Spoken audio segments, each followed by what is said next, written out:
She replaced me in a week, 7 days, and I've replayed that number in my head more times than I'd like to admit. Because when something you invested months, maybe years, into gets swapped out in 7 days, it doesn't just hurt, it destabilizes you. It makes you question your perception, it makes you question your value, it makes you question whether what you had was ever real in the first place. I keep thinking about how we ended the conversations, the tone, the way she said she needed time, the way she said she had to focus on herself, and then a week later there's someone else standing where I used to stand. So what was the truth? Was she grieving while I was still loving? Was she detaching while I was trying? Was I the only one still emotionally present toward the end? Because you don't replace someone in a week unless you were already halfway gone. That's the part that keeps echoing in my mind. You don't wake up on Monday heartbroken and by Sunday decide you're ready for someone new. That's not healing, that's transition. And if she transitioned that smoothly, that quickly, then maybe I wasn't as permanent in her world as she was in mine. And that realization stings more than the breakup itself, because breakups hurt. But being replaced fast, that attacks your identity. It makes you feel temporary. It makes you feel interchangeable. It makes you feel like you were just holding a spot until something better came along.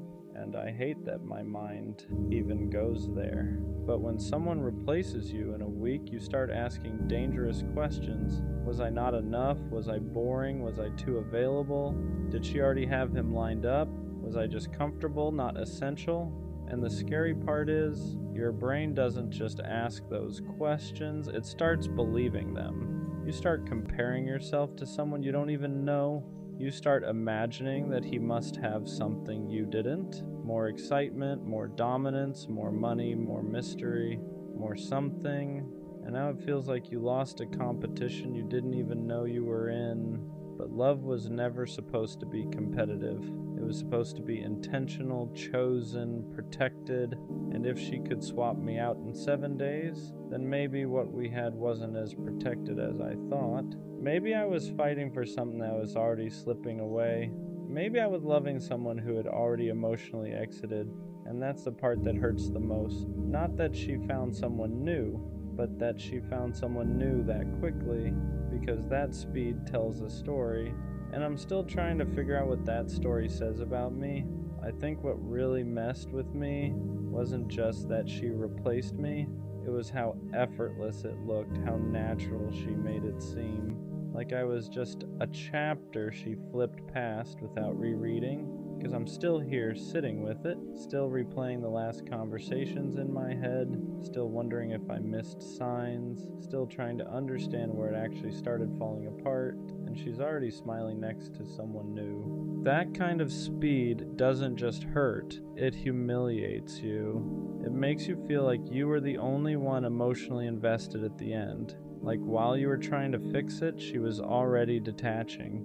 Like while you were thinking, we just need time, she was thinking, I need someone else. And the scariest part, I don't know which version of reality is true. Was she already talking to him before we ended? Was I slowly being phased out while I was still trying to show up? Or did she just move on that fast because she can't be alone? Every scenario hurts in a different way. If she was already lining him up, then I was loving someone who was preparing my replacement. If she just needed validation that quickly, then I was never the emotional anchor I thought I was. And if she genuinely didn't feel anything after it ended, then maybe I meant less than I believed. That's what a 1-week replacement does to your mind.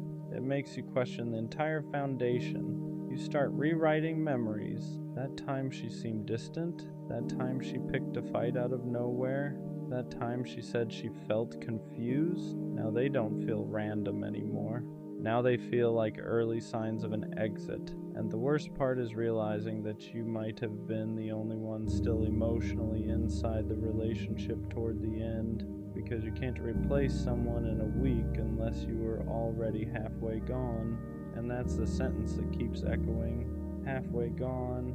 Maybe she left emotionally months ago. Maybe I was loving someone who had already checked out. Maybe the breakup wasn't the beginning of the end.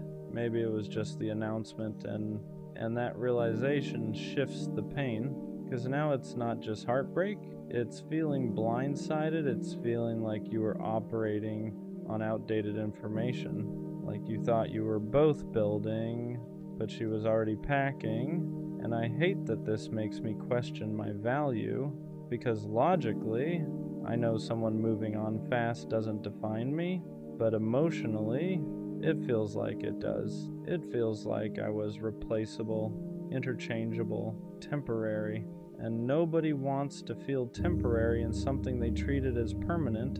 I keep thinking about how deeply I committed, how I shut down distractions, how I defended her when people doubted us, how I chose her repeatedly. And now it feels like I was the only one guarding something she was willing to trade.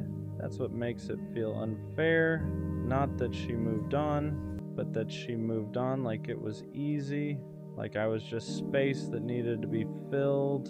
And that's the dangerous thought, because I wasn't just space, I was time, I was effort, I was loyalty, I was presence. And if she could replace all of that in 7 days, then either she never fully valued it, or she never fully processed it. And I don't know which one hurts more, because if she didn't value it, then I misjudged everything. And if she didn't process it, then she's just distracting herself.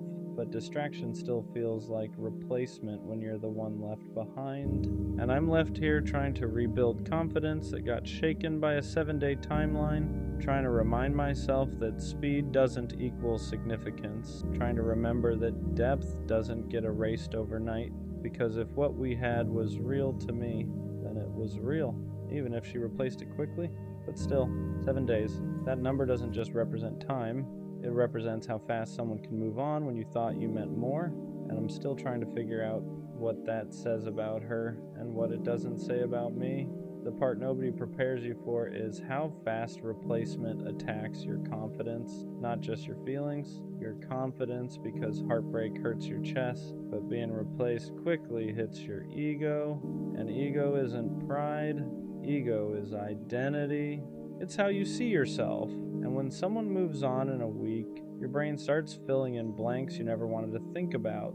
You start comparing yourself to someone you don't even know. What does he have that I don't? Is he more exciting, more unpredictable, more emotionally unavailable, more dominant, more detached? Did she need someone less steady, less serious, less invested?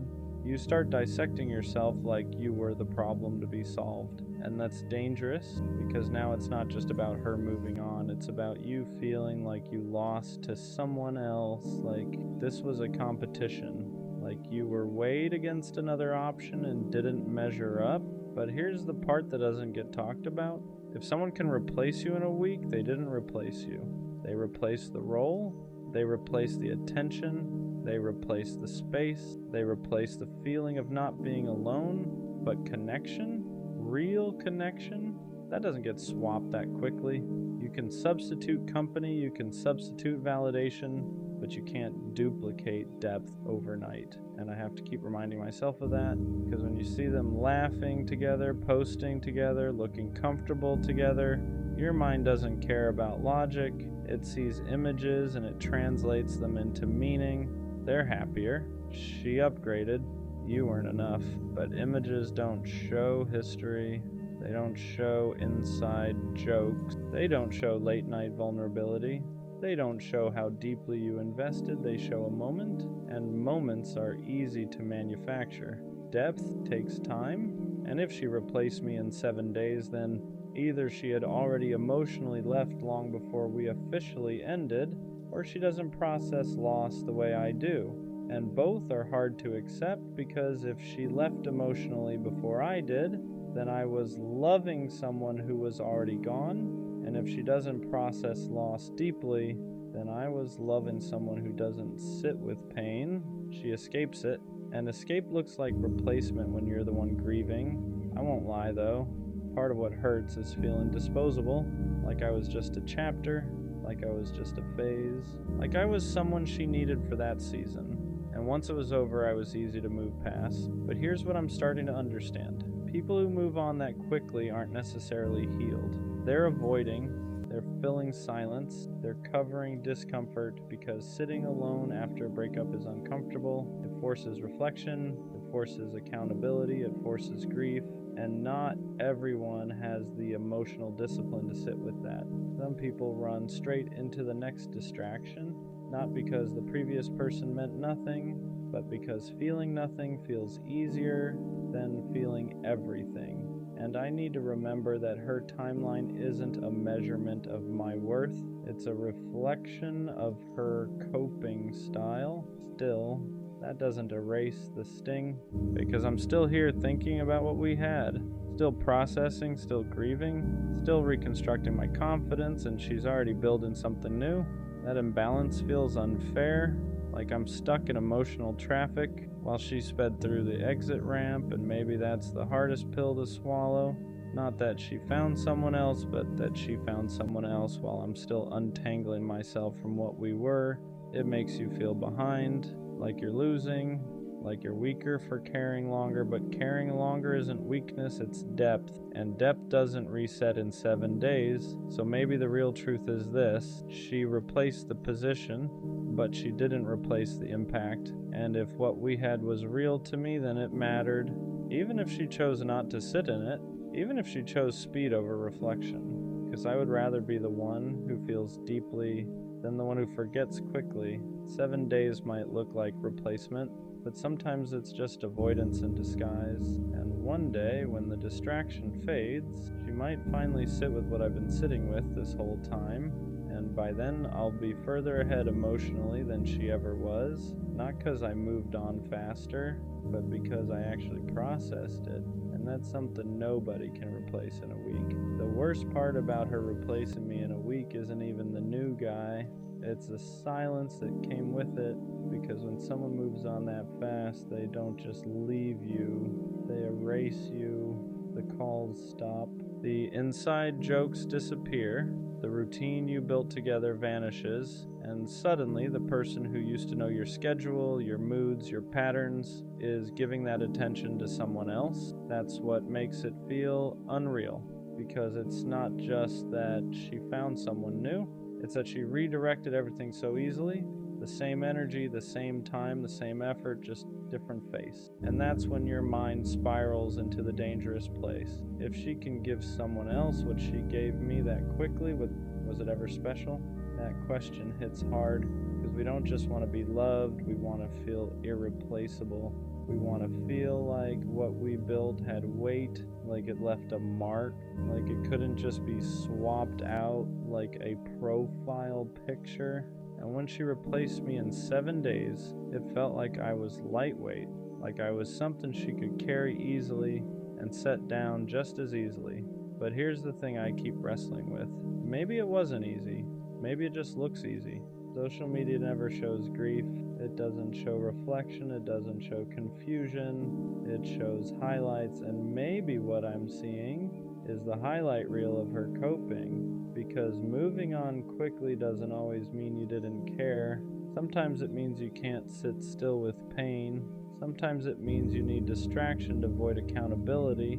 Sometimes it means you'd rather build something new than examine why the last thing broke. But none of that makes it easier to watch, because while she's building new memories, I'm still dismantling old ones. I'm still processing the last conversation, still remembering the way she used to look at me, still trying to figure out when it started fading.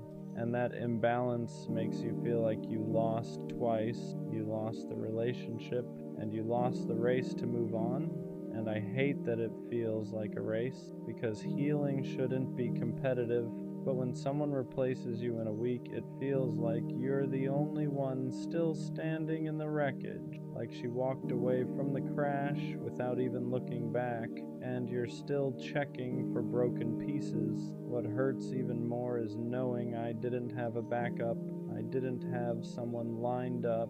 I didn't have a just in case. When we ended, it was just me in the silence, and I chose to sit in it, not because I wanted to suffer, but because I respect what we had enough to process it properly. So when she jumped into something new that fast, it felt like I was the only one honoring the history, like I was the only one treating it like it mattered. And that's a lonely feeling, to believe something was significant and watch the other person treat it like it was temporary. But maybe the truth is simpler. Maybe she didn't replace me. Maybe she replaced the feeling of being alone. Maybe she replaced the discomfort. Maybe she replaced the emptiness, because some people don't know how to sit with themselves after something ends. They need noise. They need attention. They need someone new to prove they're still wanted, and if that's the case, then her moving on in a week says more about her relationship with silence than it does about my value. Still, that doesn't stop the thoughts, because at night, logic fades and emotion gets loud. In those moments, it feels like I wasn't enough.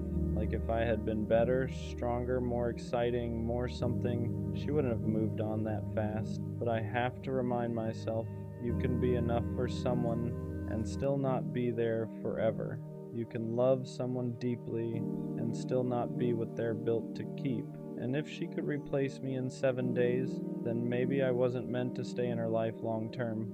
Maybe I was a lesson. Maybe she was mine. But what I refuse to accept is that I was insignificant, because I know how I loved, I know how I showed up, I know how I committed, and those things don't become meaningless just because someone else moved quickly. If anything, they prove something about me, that I invest fully, that I don't keep backups, that I don't treat people like placeholders. And maybe that's rare. Maybe that's why this hurts more, because I wasn't halfway in. I was all the way in. And when you're all the way in, being replaced feels like being erased, but I'm not erased. I'm just healing at a pace that reflects depth, and depth doesn't reset in 7 days. So yeah, she replaced me in a week, but that week doesn't define my worth. It defines her coping speed. And one day when she finally slows down, she might realize you can replace a person's position, but you can't replace the way they loved you. And that's something no one swaps out in 7 days. There's a different kind of pain that comes from being replaced quickly. It's not just heartbreak, it's humiliation. And I don't mean humiliation in a loud, dramatic way. I mean the quiet kind, the kind where you sit alone thinking, how did I not see this coming? Because when someone moves on in a week, it makes you question your awareness. Were there signs I ignored? Did she emotionally detach months before I noticed? Was I holding on to something that was already slipping through my hands? And that's the part that messes with your head the most. Because now it's not just about losing her. It's about doubting yourself, your intuition, your judgment, your ability to read people. You start replaying moments that once felt normal. That random argument, that night she seemed distant, that time she picked up her phone and turned it away slightly, that period where she felt off but said she was fine. At the time, you trusted her words. Now you question everything, because if she replaced you in 7 days, your brain automatically assumes she had a head start. And whether that's true or not, the damage is the same. It makes you feel like you were the only one fully in it, like you were the only one fighting for something she had already decided to let go of. And that imbalance feels like betrayal, even if technically it wasn't, because the emotional timing didn't match. You were still invested, she was already transitioning, and that creates this gap, a painful one, where you're grieving something she already processed, or avoided, or replaced, and it makes you feel late, like you're the last one to realize the relationship was over. And I hate that feeling, because I don't like feeling behind. I don't like feeling like I was operating with outdated information. I don't like feeling like I was loving someone who had already emotionally packed their bags. But maybe that's the reality. Maybe the breakup wasn't the beginning of her detachment. Maybe it was the end of it. Maybe she had already done her grieving while I was still trying to fix things. And that realization hurts in a different way. Because now it's not just that she moved on fast, it's that she moved on before I even knew we were done. And I'm stuck here wondering when it actually ended. Was it weeks before the breakup? Months? Did she slowly disconnect while I was still showing up? Because that's the part nobody prepares you for. the possibility that you were loving someone who was already halfway gone. And if that's true, then I wasn't replaced in a week. I was replaced long before that. I just didn't know it yet. But here's the thing, I'm slowly starting to understand. Even if she emotionally left before I did, that doesn't make me weak. It doesn't make me naive. It means I was committed. It means I was still trying. It means I was operating in good faith. And I'd rather be the one who stayed genuine than the one who quietly exited without saying it, because I know how I loved. I didn't keep options open. I didn't emotionally detach while pretending everything was fine. I didn't start building something new while something old was still alive. When I was in it fully.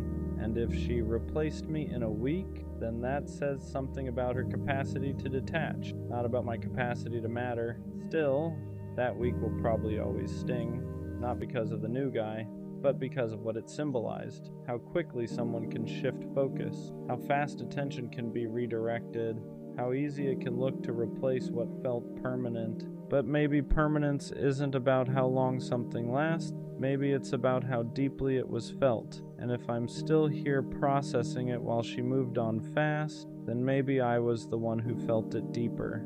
And that doesn't make me the loser. It makes me the one who actually experienced it.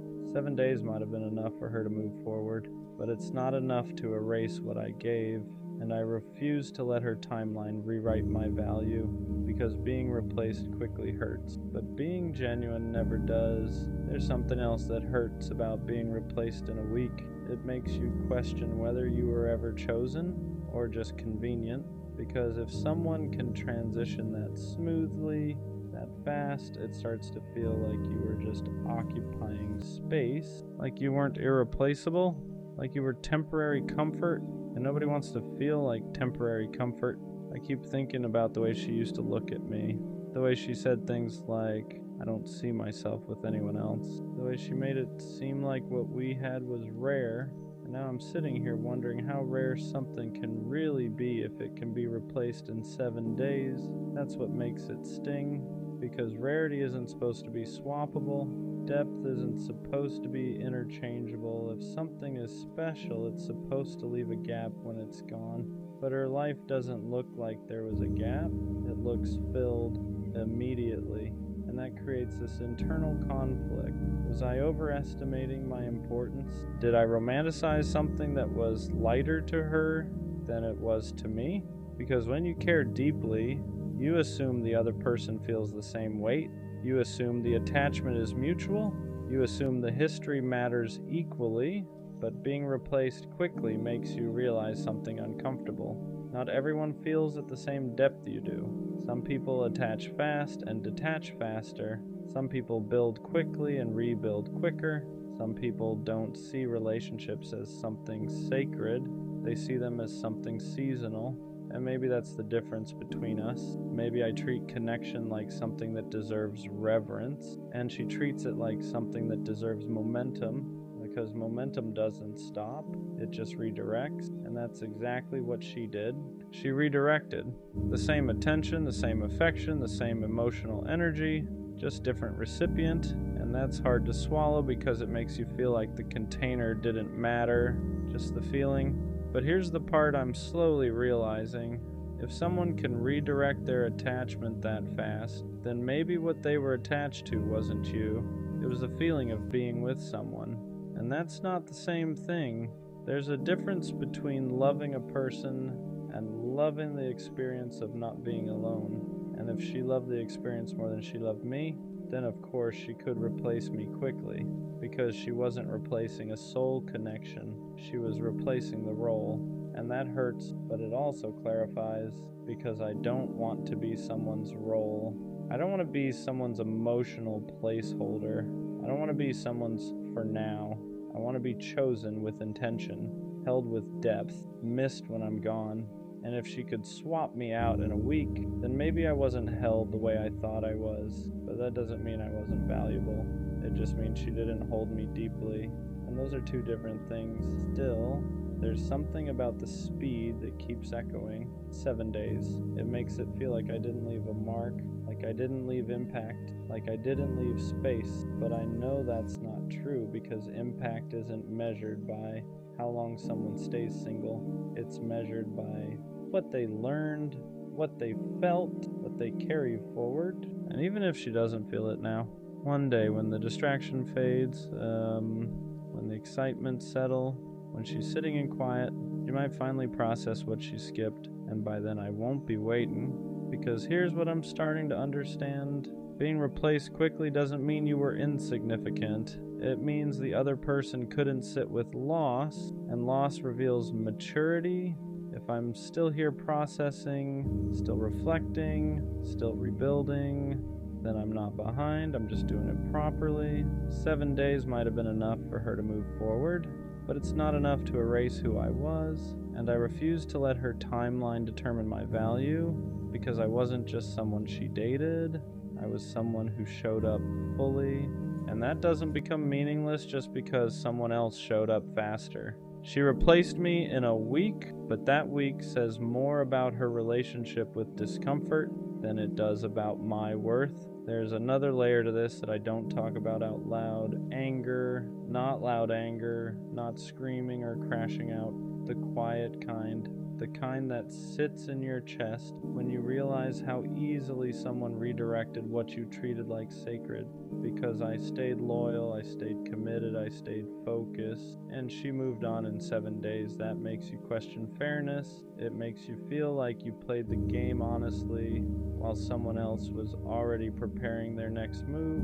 And I hate that it feels like a game because I never approached it like one. When I was with her, I wasn't scanning the room for upgrades, I wasn't entertaining backups, I wasn't lining up options just in case. I was in it, fully, and now I'm sitting here realizing she either wasn't or she detached long before I knew.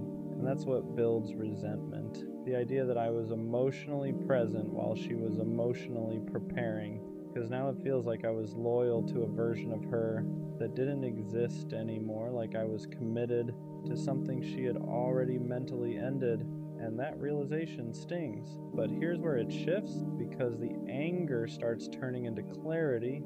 If she could replace me that quickly, then she was already disconnecting. And if she was already disconnecting, then the relationship wasn't as mutual as I believed. And if it wasn't mutual, then I wasn't losing someone who was fully invested.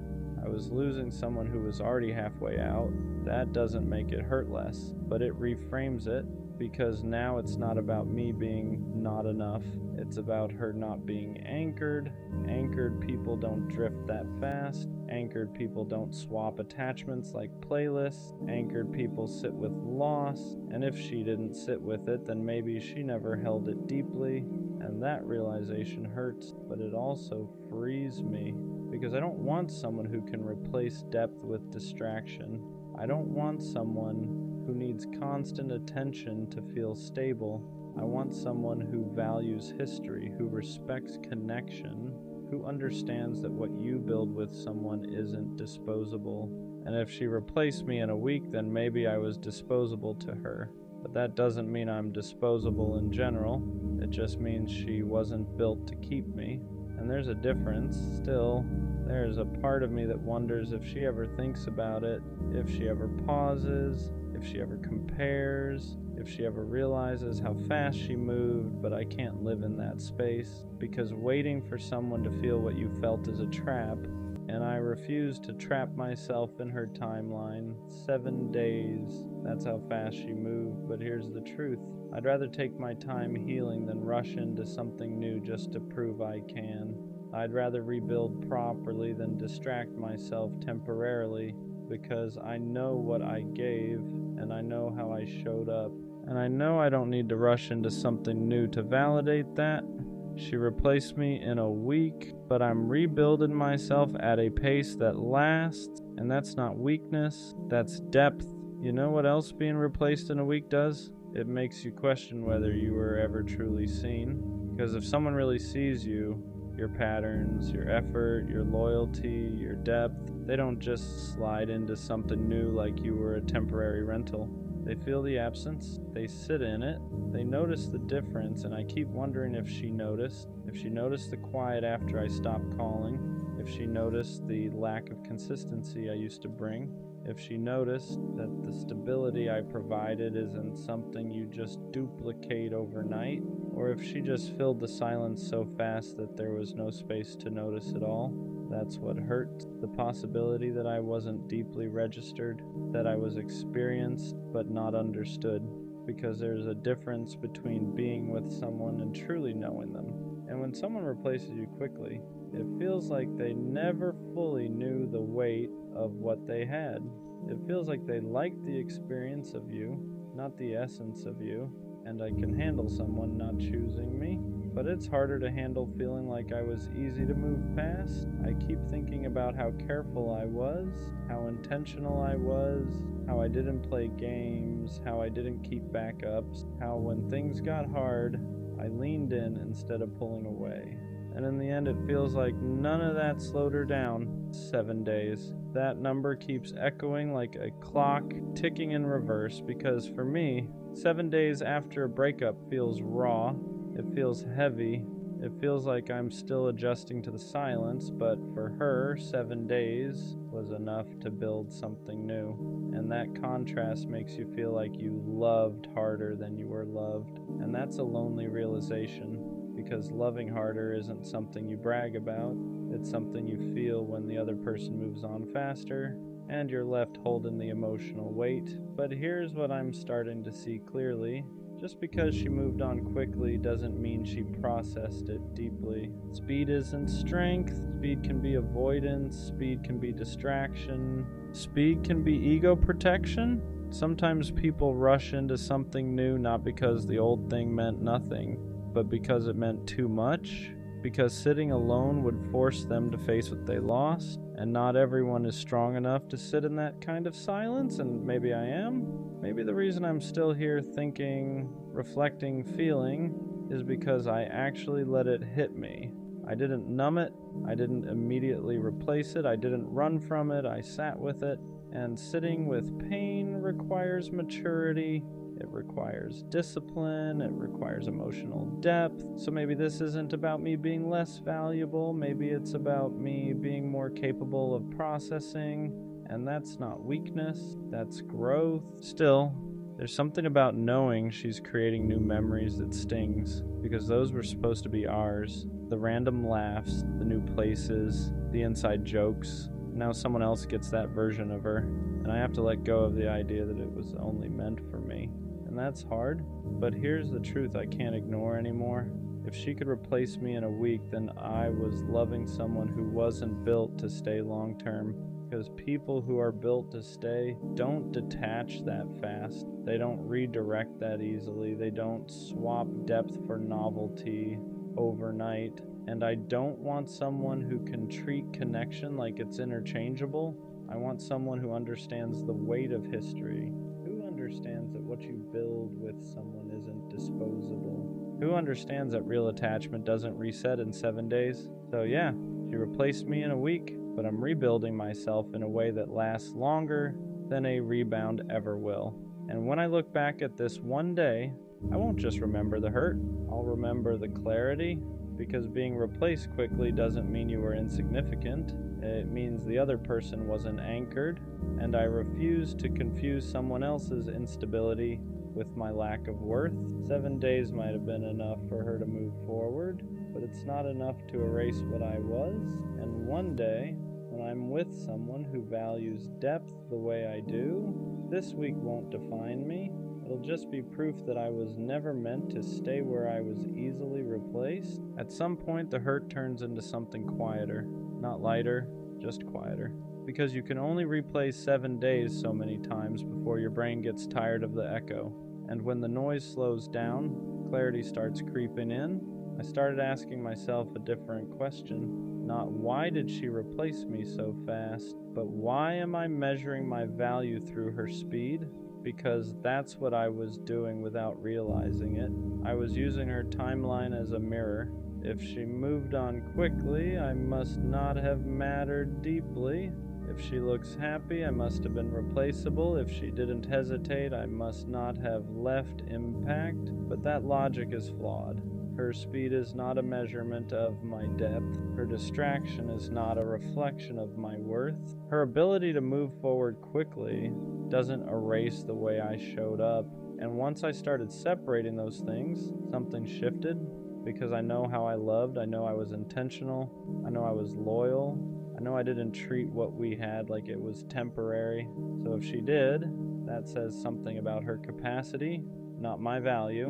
And I had to stop turning her coping style into my insecurity, because that's what I was doing. I was letting her rebound rewrite my confidence. I was letting her quick transition convince me I was forgettable. But forgettable doesn't leave you reflecting. Forgettable doesn't leave you rebuilding. Forgettable doesn't leave you questioning your own growth. What we had meant something, even if she chose not to sit in that meaning. And maybe that's the difference between us. I process, she replaces. I reflect, she redirects. I sit with the silence, she fills it. And neither is necessarily wrong, but one builds depth, the other builds distraction, and depth always wins in the long run. Because distraction fades, novelty fades, rebounds lose their adrenaline, and when that happens, whatever was avoided eventually resurfaces, and by then I won't be stuck in the same place, because while she rushed forward, I rebuilt properly, and rebuilding properly takes longer, but it lasts longer too. 7 days might have been enough for her to feel okay, but it wasn't enough for me to lose myself, and that's what matters. So yeah, she replaced me in a week, and for a while that felt like proof that I wasn't enough, proof that I was temporary, proof that I was easy to move past. But now it feels like proof of something else, proof that I love deeply, proof that I don't detach easily, proof that I don't treat connection like it's disposable. Because if I could have replaced her that fast and didn't, that says something. It says I value what I build. It says I respect history. It says I don't jump into something new just to soothe my ego.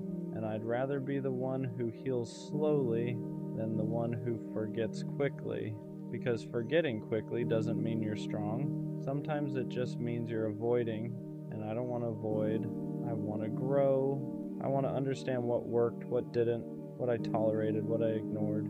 I want to rebuild my confidence without attaching it to someone else's timeline. She replaced me in a week, but she didn't replace my character. She didn't replace my loyalty. She didn't replace my ability to love fully. And one day, someone is going to experience that depth and recognize it immediately. Not treat it like a placeholder, not treat it like a phase, but treat it like something rare. Because rare things don't get swapped in 7 days. They get protected, so maybe this wasn't about me being replaced. Maybe it was about me being redirected away from someone who could move on that quickly towards someone who won't. 7 days hurt, but it also clarified. I don't want to be in a position where I can be replaced that easily ever again.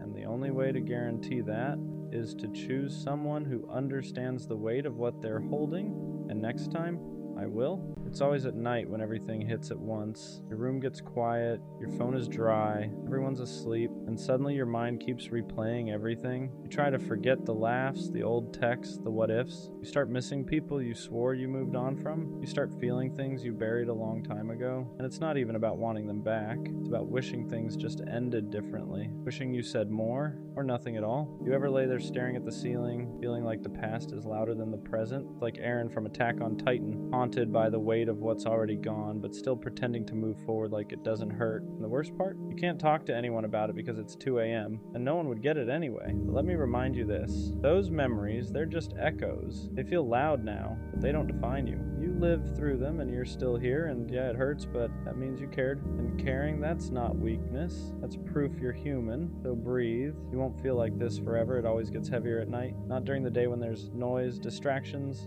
people moving around. It's when everything finally shuts off. When your room is still, your phone hasn't buzzed in hours, and the world feels like it forgot about you. That's when your thoughts stop waiting their turn. Your mind starts pulling things out of storage you didn't ask for. Old conversations, screenshots you never deleted, Moments you thought you were over until they show up uninvited. Tell yourself you've moved on, and maybe you have. Moving on doesn't mean forgetting. It just means learning how to live with what still lingers. You don't even want them back. That's the confusing part. You just wish things had ended cleaner, wish you explained yourself better, or maybe wish you stayed quiet instead of saying too much. You replay scenarios that can't be fixed, trying to rewrite endings that are already locked in. You lie there staring at the ceiling, feeling like the past is louder than the life you're living right now, like everything that mattered before is screaming for attention, while the present barely whispers. You wonder why it still affects you, why it still sneaks up on you when you thought you were stronger than this. And the worst part is the timing. Too late to text anyone, too late to explain how heavy your chest feels, too late to ask for reassurance without feeling dramatic. So you just sit with it, alone, letting it hit you in waves. It's like carrying something invisible all day, and at night you finally feel the full weight of it. You act fine, you move forward, but inside, there's still grief for versions of life that never happened, for people who changed, for moments that ended before you were ready. But here's what matters. Those memories aren't commands, they're echoes. They sound loud in the quiet, but they don't control where you're going. They don't erase the fact that you survived them. They don't cancel the future you haven't lived yet. If it hurts, that doesn't mean you're weak. It means you felt deeply. It means something mattered to you. And caring isn't something to be ashamed of, even when it leaves scars. So breathe. Let the night pass. You won't always feel like this, and one day the quiet won't feel so heavy anymore. There's a certain kind of loneliness that only shows up at night. Not the kind that comes from being alone, but the kind that comes from remembering when you weren't, when someone used to be a constant, a voice you could reach for without thinking, a presence that made the quiet feel safe instead of heavy. At night, you realize how much space they used to fill. Now that space just exists, unoccupied, untouched. You don't want to fill it with anyone else because it doesn't feel right yet. So you sit with it, even though it aches. Your mind starts drifting into the what-ifs. What if I had said things differently? What if I stayed quiet instead of reacting? What if I left sooner? What if I tried harder? You run through 100 alternate endings, knowing none of them change reality, but somehow your brain keeps trying anyway. That's the trap of nighttime thinking. It convinces you that if you replay the past enough times, you'll finally find peace in it. But peace doesn't live there anymore. All that's left are lessons and memories, and sometimes even those feel too loud. You start feeling behind in life, like everyone else is moving forward while you're stuck unpacking things you never asked to carry. You scroll through your phone, watching people live, love, laugh, post highlights, and you wonder why your heart feels so heavy when everyone else seems fine. But comparison at night is dangerous. You're seeing everyone else's daylight while you're stuck in your midnight, and that will always feel unfair. What you don't see is how many people are lying awake just like you, staring at ceilings, replaying moments, trying to make peace with things that didn't turn out the way they hoped. You're not broken for feeling this way. You're processing, you're grieving, you're letting go in real time, even if it doesn't feel like it yet. And slowly, very slowly, these nights will change. They won't disappear, but they won't crush you either. The memories will still come, but they won't steal your breath. The quiet will start feeling less empty and more calm. You won't always feel haunted by the past. One night, you'll realize you're thinking about tomorrow instead of yesterday. Eventually, you start noticing that the nights don't hit the same every time. Some nights still hurt, yeah, but other nights feel quieter in a different way. Not empty, just still. And that's when you realize something is slowly shifting inside you, even if you didn't notice it during the day. You begin to understand that missing someone doesn't always mean you want them back. Sometimes it just means they were part of a chapter that mattered, a chapter that shaped you. And endings like that don't disappear quietly. They linger, they echo, not because you're stuck, but because you lived it fully. At night, you start reflecting less on them and more on yourself, on how much you've changed since then, on how certain things you tolerated before you'd never accept now, on how some versions of you had to break so newer ones could exist. And that realization is bittersweet, because growth often comes wrapped in loss. You realize that the pain isn't pointless. It taught you boundaries. It taught you what effort looks like when it's real. It taught you how to spot the difference between attention and intention. Those lessons didn't come cheap. They weren't wasted either. There are still moments when the past creeps in unannounced, and a random thought tightens your chest for a second. But now, you don't spiral the way you used to. You acknowledge it, let it pass. You don't punish yourself for remembering. You don't shame yourself for caring, and that's progress. You stop asking, why did this happen to me? You start asking, what did this teach me? And that question changes everything. The nights don't feel like battles anymore. They feel like checkpoints. Moments where you check in with yourself, where you realize how far you've come even if you still have a long way to go. And one day, you'll lie in bed and realize your thoughts aren't pulling you backward anymore. They're just passing through. And for the first time in a while, the quiet won't feel heavy. It'll feel earned. There's a point where the night stops feeling like an enemy and starts feeling like a mirror. Not one that judges you, but one that shows you who you've become. You're not the same person you were back then. You don't react the same. You don't attach the same. You don't give pieces of yourself away as easily. And while part of you misses that softness, another part of you is grateful you learned how to protect it. You start realizing that healing isn't loud. It doesn't announce itself. It doesn't show up all at once. It happens in quiet moments like this, when you choose not to spiral, when you choose not to reach out, when you choose to sit with your feelings instead of running from them. Those small decisions stack up, even if it doesn't feel like it yet. Some nights you'll still feel that ache, that sense of loss, but it won't feel like panic anymore. It'll feel like a reminder that you loved something real, reminder that you're capable of depth. And instead of breaking you, that thought will start to ground you. You'll also start noticing how much space you've created. Space in your mind, space in your heart, space in your life. At first, that space felt terrifying, like something was missing. Now it starts to feel like potential, like room for something healthier, something calmer, something that doesn't require you to lose sleep just to feel secure. You begin trusting yourself again, trusting that you can handle whatever comes next, trusting that even if something ends, you won't fall apart the way you once did. You've already proven that to yourself night after night just by getting through. And that's the part people don't see. They don't see the growth that happens in silence. They don't see the strength it takes to sit with your thoughts and still choose to move forward. But you know, and that's enough. The night won't always feel like this. One day it'll just be night. No wait, no replay, just rest. At some point, you stop fighting the memories when they show up. You don't chase them, but you don't shove them away either. You let them pass through like background noise instead of letting them take over the whole room. That's when you realize you're not healing by force anymore. You're healing by acceptance. You accept that some nights will still feel heavier than others, that certain dates, certain places, certain songs will still stir something inside you. But now, those moments don't define your entire mood. Don't steal the whole night. They're just moments, and moments pass. You also start understanding that the past isn't trying to pull you back, just reminding you that you lived, that you felt something real, that you weren't numb, and there's something powerful about that, because numbness is easy. Feeling is brave. You stop asking yourself if you'll ever fully move on. That question slowly loses importance. Instead, you start asking, am I okay right now? And most nights, the answer becomes yes. Not perfect, not amazing, but okay. And that's enough. You notice how your thoughts begin drifting toward things ahead of you. Plans, goals, small things you're looking forward to. First, it surprises you. Like, when did my mind start doing this? But that's how healing works. It sneaks up on you, one quiet night at a time. And even when the past visits, it doesn't feel like a threat anymore. It feels like a chapter you've already read. One that mattered. One that changed you. Not one you need to reread every night to understand. You're learning how to rest without carrying everything with you, how to sleep without replaying endings, how to let the present exist without being overshadowed by what's already gone, and that's progress.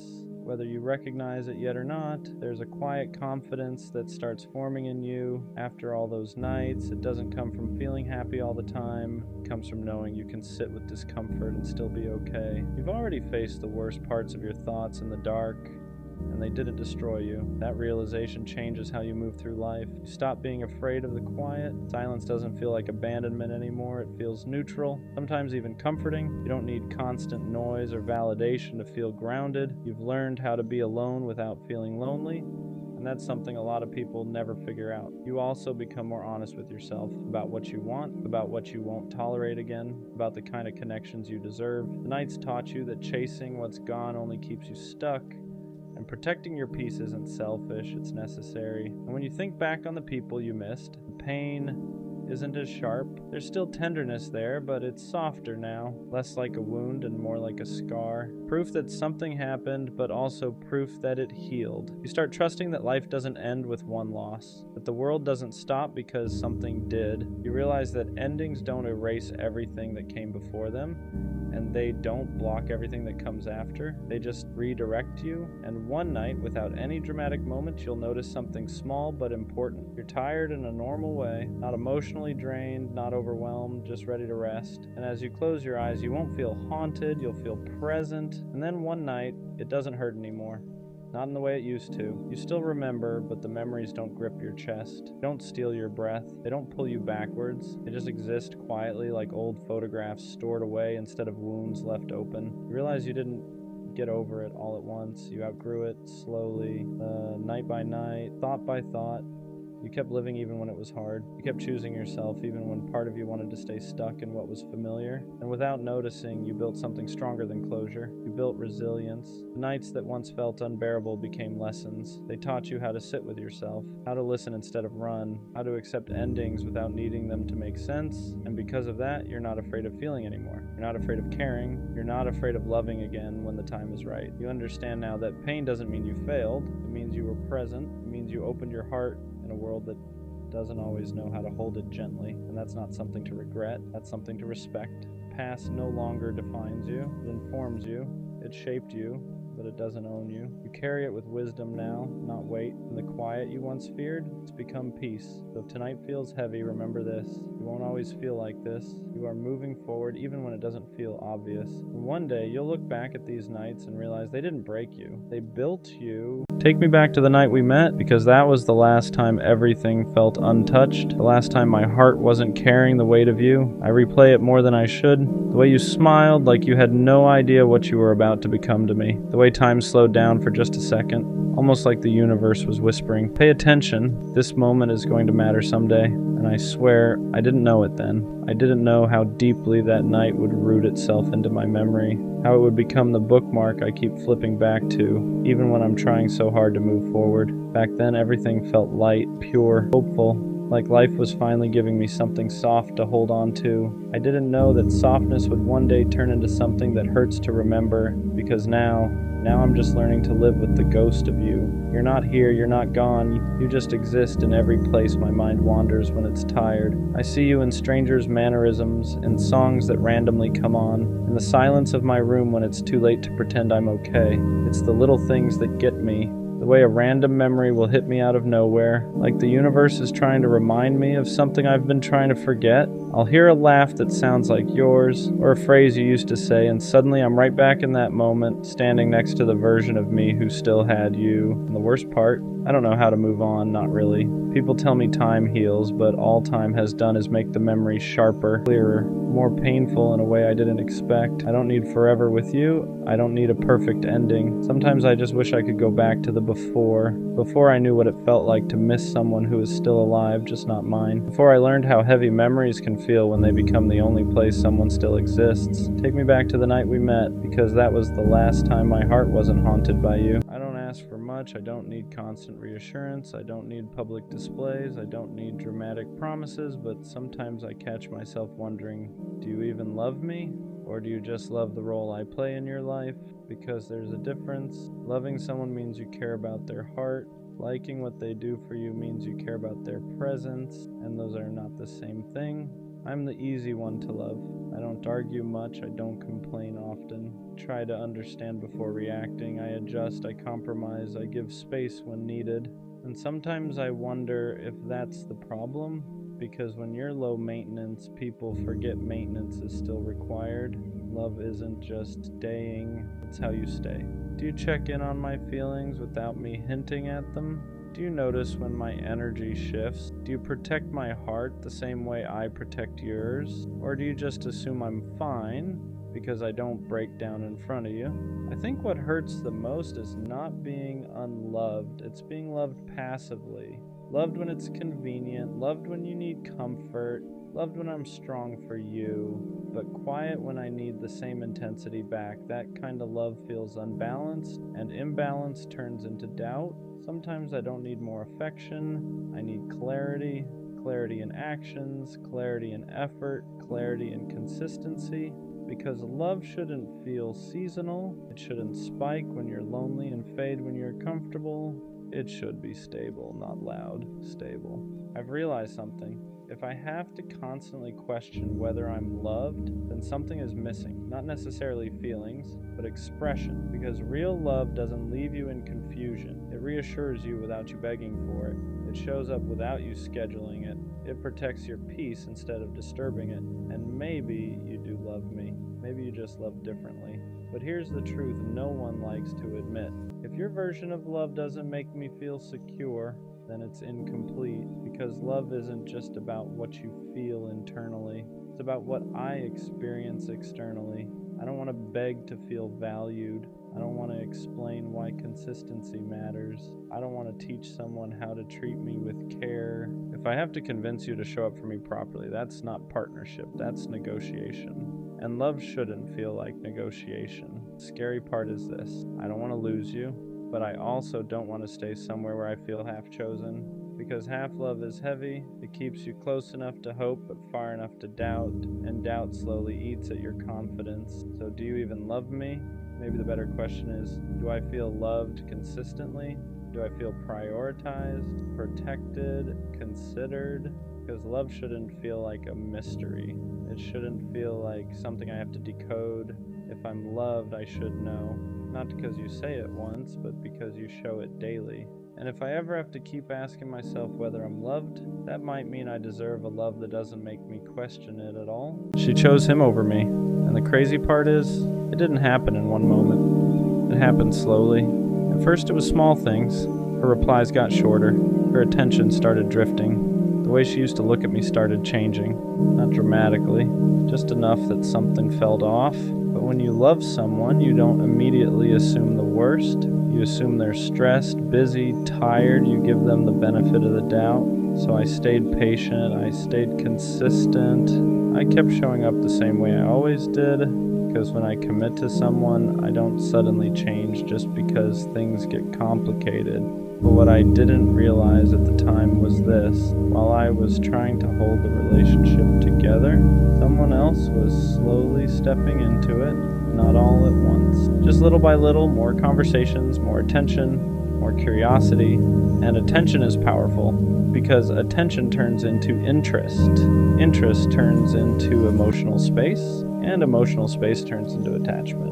By the time I realized what was happening, it was already too late, because she didn't just choose him in a moment. She chose him through 100 small decisions. Every time she answered his message faster than mine. Every time she gave him the version of her that used to be mine. Every time she let his presence grow while mine slowly shrank. And the hardest part, I wasn't competing in a fair race, because I didn't even know there was a race. I thought we were building something together, but she was quietly deciding between two directions, and eventually, she chose his, not because I didn't care, not because I didn't try, but because somewhere along the way my presence became familiar, and his attention felt new. And novelty is powerful when someone isn't fully anchored anymore.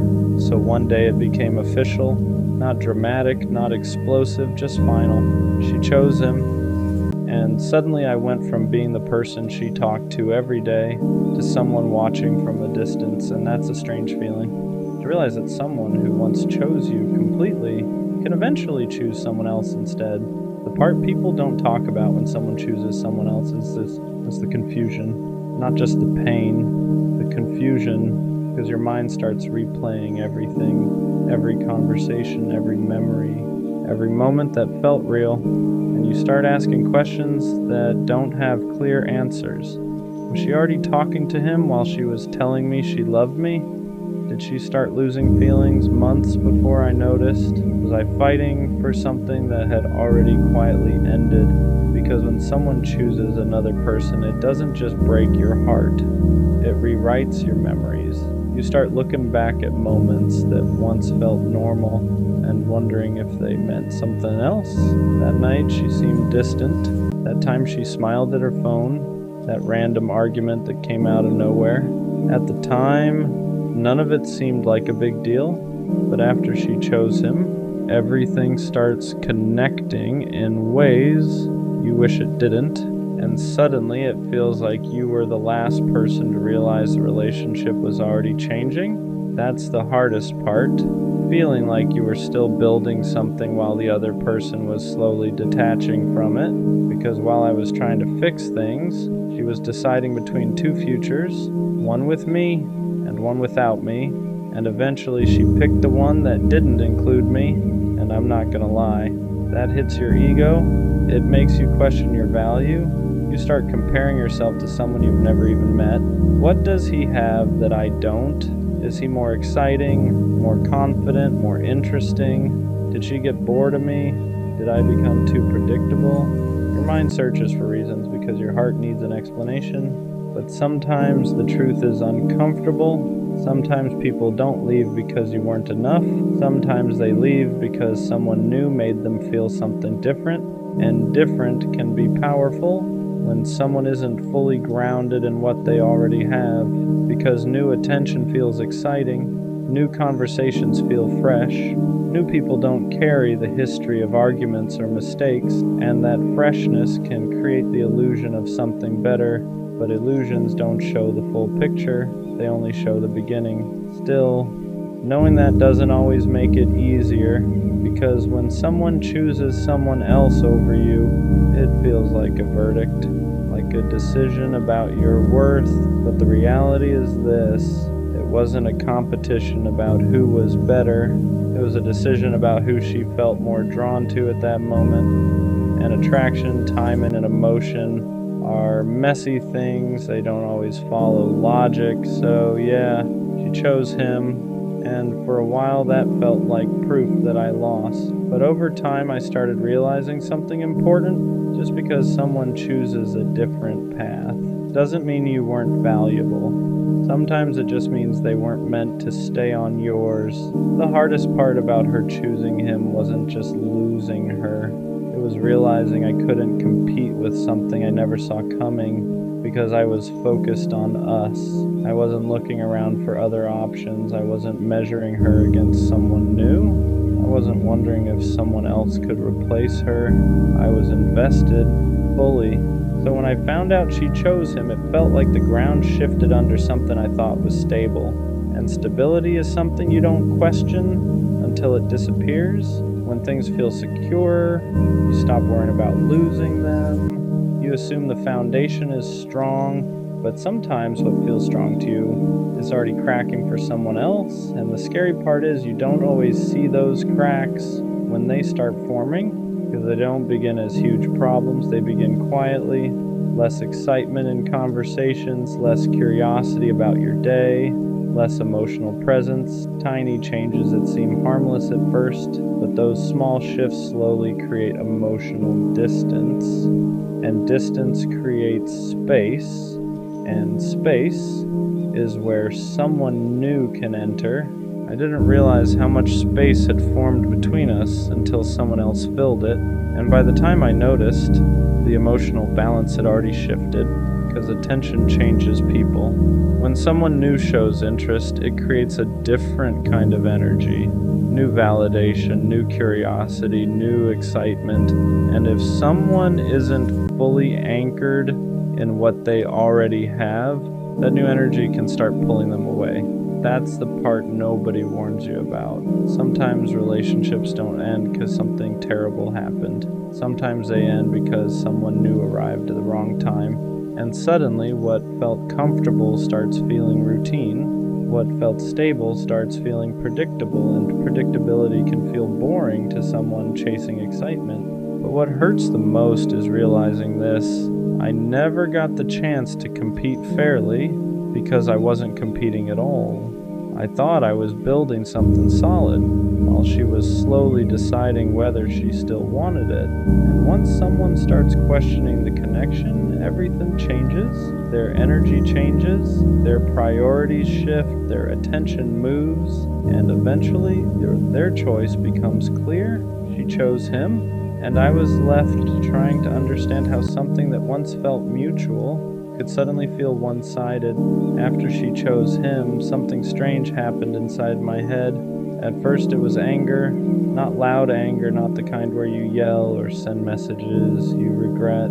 The quiet kind, the kind that makes you stare at the ceiling at night wondering how everything changed so fast. Because when someone chooses someone else over you, it feels like a judgment, like a decision about your value, and that's where your mind goes first. You start comparing yourself to someone you've never even met.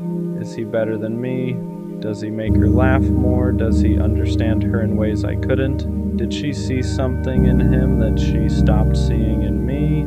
Your brain starts building a version of this person that's somehow superior in every way. But the truth is, most of those comparisons are imaginary because you're not actually comparing yourself to him. You're comparing yourself to the idea of him, the version of him that exists in your mind. And that version always looks unbeatable because when you're hurt, your brain automatically assumes you lost to someone better. But relationships aren't competitions, they're choices, and choices aren't always logical. Sometimes people choose someone because the timing feels different. Sometimes they choose someone because the energy feels new. Sometimes they choose someone simply because they're in a different emotional place. None of that automatically means you are less valuable, but in the moment it definitely feels like it does, because rejection has a way of shrinking your confidence.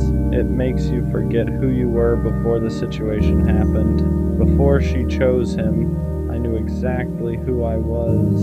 Someone loyal, someone consistent, someone who showed up even when things weren't easy. But when she chose him, for a while, it made me question all of that. It made me wonder if loyalty was boring, if consistency was predictable, if stability was something she stopped appreciating.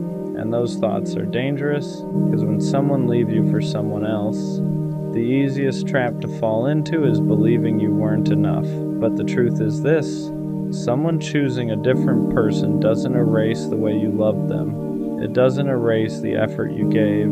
It doesn't erase the value you brought to the relationship.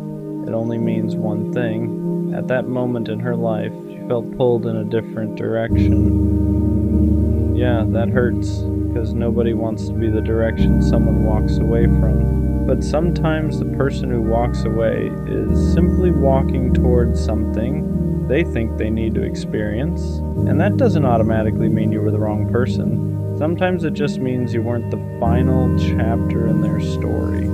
After a while, the anger fades. Not completely, but enough that something else starts replacing it. Reflection. Because once the shock of being replaced settles, you start looking back at the relationship differently. You stop asking, why did she choose him? And you start asking something more honest. When did she start drifting away? Because choices like that rarely happen overnight.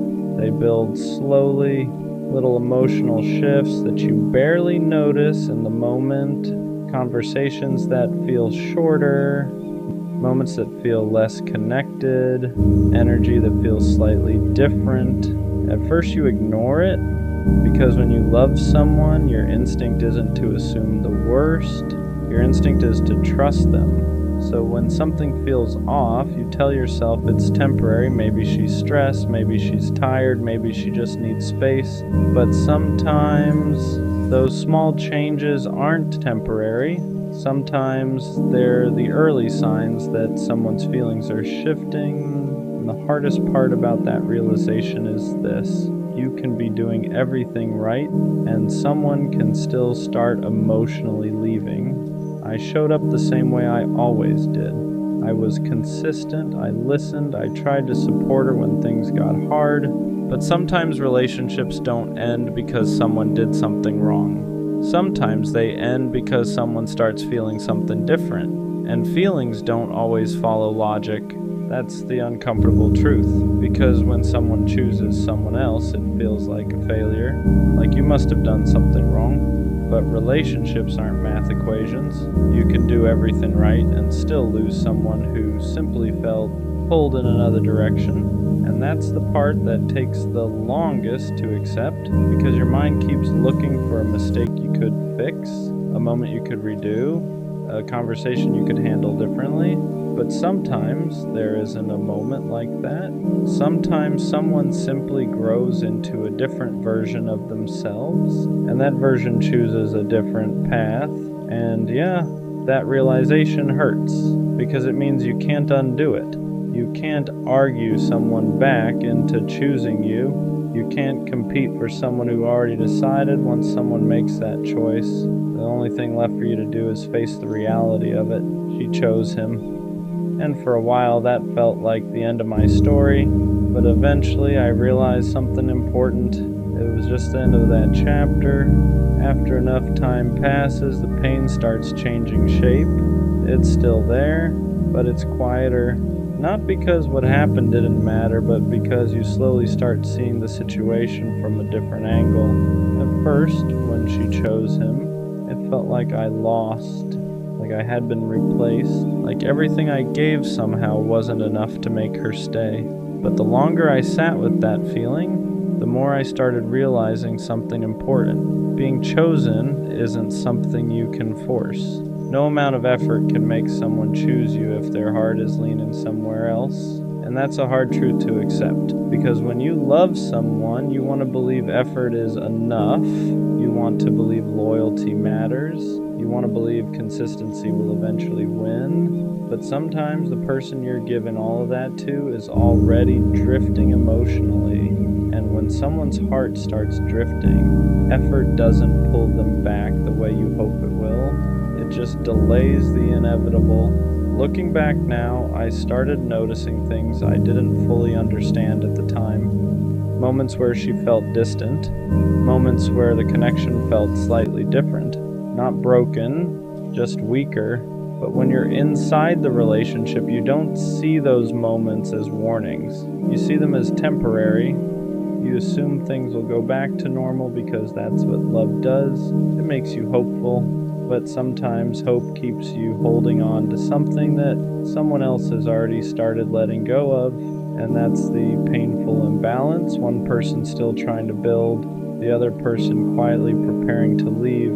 So when she finally chose him, it felt sudden to me, but maybe for her that decision had been forming long before the moment it actually happened.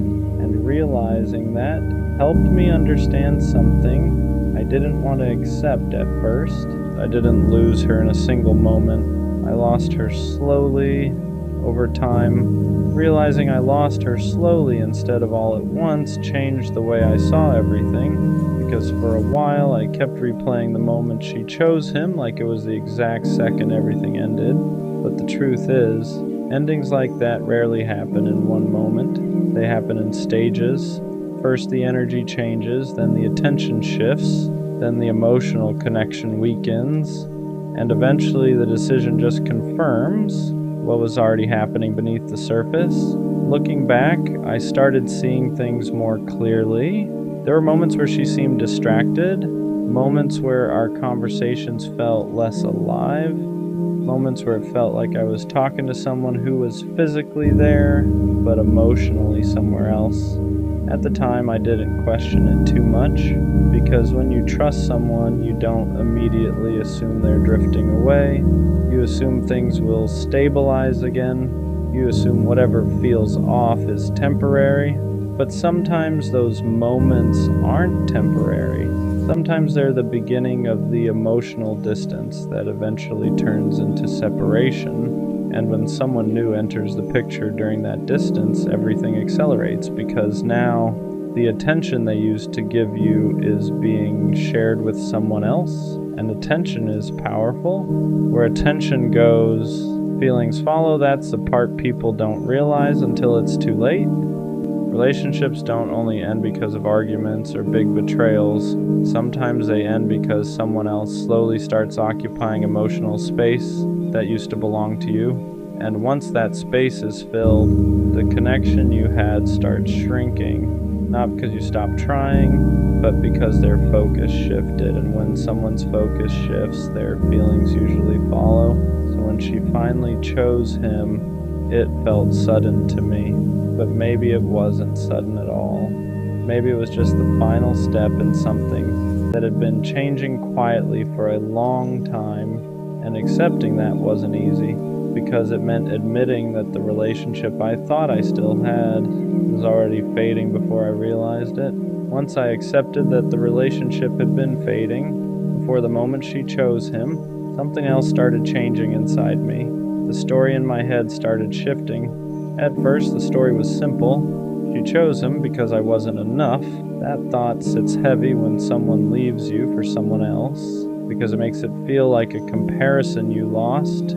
like you were weighed against someone else and came up short. But the more time passed, the more I started questioning that narrative, because if I'm honest with myself, I know who I was in that relationship. I was loyal, I was present, I showed up when things weren't easy, I stayed even when conversations got difficult, and those things don't suddenly lose value just because someone decides to walk away. Sometimes people don't leave because you were lacking something. Sometimes they leave because they're searching for something different, different timing, different energy, different experiences. And when someone is searching for something different, the person they leave behind isn't always the problem. They're just not the direction that person wants to move in anymore. That realization doesn't erase the pain instantly, but it does change the way you carry it, because instead of feeling like you lost a competition, you start realizing that you were simply part of someone else's journey, a chapter, not the entire story. And yeah, that can be hard to accept at first, because when you're in love, you don't imagine yourself as just a chapter. You imagine yourself as the ending, but life doesn't always work like that. Sometimes people walk into your life for a season, they teach you something, they change you in ways you didn't expect, and then they move on to a different path. And when that happens, the choice they make isn't always about your worth. Sometimes it's simply about their direction. She chose him, but that doesn't mean I was someone unworthy of being chosen. It just means her path went somewhere else. By the time enough time passed, the pain stopped feeling like rejection and started feeling more like clarity, because when someone chooses someone else over you, it forces you to confront something uncomfortable. You can't control who someone chooses. You can't convince someone to value what they've already started letting go of, and you definitely can't compete for someone who's already made their decision. For a long time, I thought about what I could have done differently. Maybe I could have been more exciting, maybe I could have been more unpredictable, maybe I could have noticed the distance sooner, but eventually I realized something important. Even if I had done everything perfectly, the outcome might have been the same, because when someone's feelings start shifting, they don't always shift because of something you did wrong. Sometimes they shift because that person is changing, their priorities change, their emotions change, the things they're drawn to change. And when that happens, the person they once chose can slowly stop feeling like the person they want to keep choosing. That doesn't mean the connection was fake, it just means it wasn't permanent. And once I understood that, something inside me relaxed, not because it stopped hurting, but because I stopped trying to rewrite the past. I stopped trying to find the exact moment where everything could have been saved, because sometimes relationships don't end because of a single mistake. Sometimes they end because two people slowly start walking in different directions, and when that happens, no amount of effort can force the paths back together.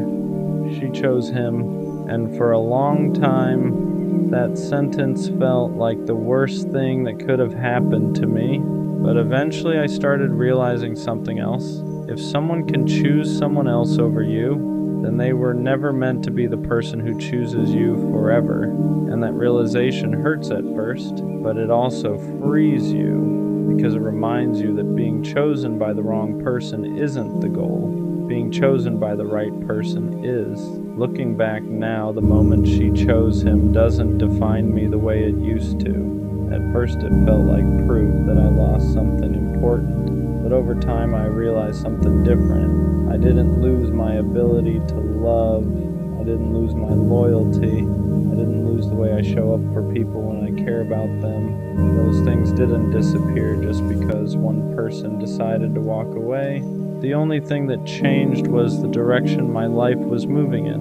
And maybe that direction was always meant to change, because the truth is, relationships aren't about holding on to someone who no longer chooses you. They're about eventually finding someone who continues choosing you, not once, not only when things feel easy, but again and again. through the normal days, through the difficult conversations, through the moments where excitement fades and what's left is commitment. And if someone can walk away from you for someone else, it simply means they weren't the person who was going to make that kind of commitment.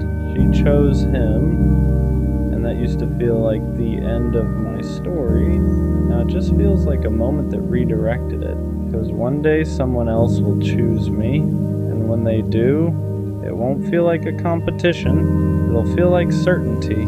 If you ever find yourself feeling insecure about the way you look or the way you exist in this world, I want you to pause for a second and really think about this. You are the result of thousands of generations of people who chose love. People who met, connected, cared for each other, and decided to keep going. Every single one of them led to you being here right now. And that alone is something incredibly powerful. I know this idea gets mentioned a lot, but that doesn't make it any less meaningful. Sometimes the most repeated truths are the ones we forget the fastest. You didn't just appear randomly. Your existence is layered with history, emotion, resilience, and connection. Every feature you have, every trait you carry, every part of you is proof that love existed long before you did. You are a beautiful person, not just on the outside, but in the way you carry yourself, the way you think, the way you feel deeply. You are a beautiful soul, and whether you believe it or not right now, people are drawn to you. That's not wishful thinking, that's real. The energy you bring, the presence you have, the way you make others feel seen or understood, those things matter more than you realize. It's easy to let outside voices mess with your perception of yourself. A comment, a comparison,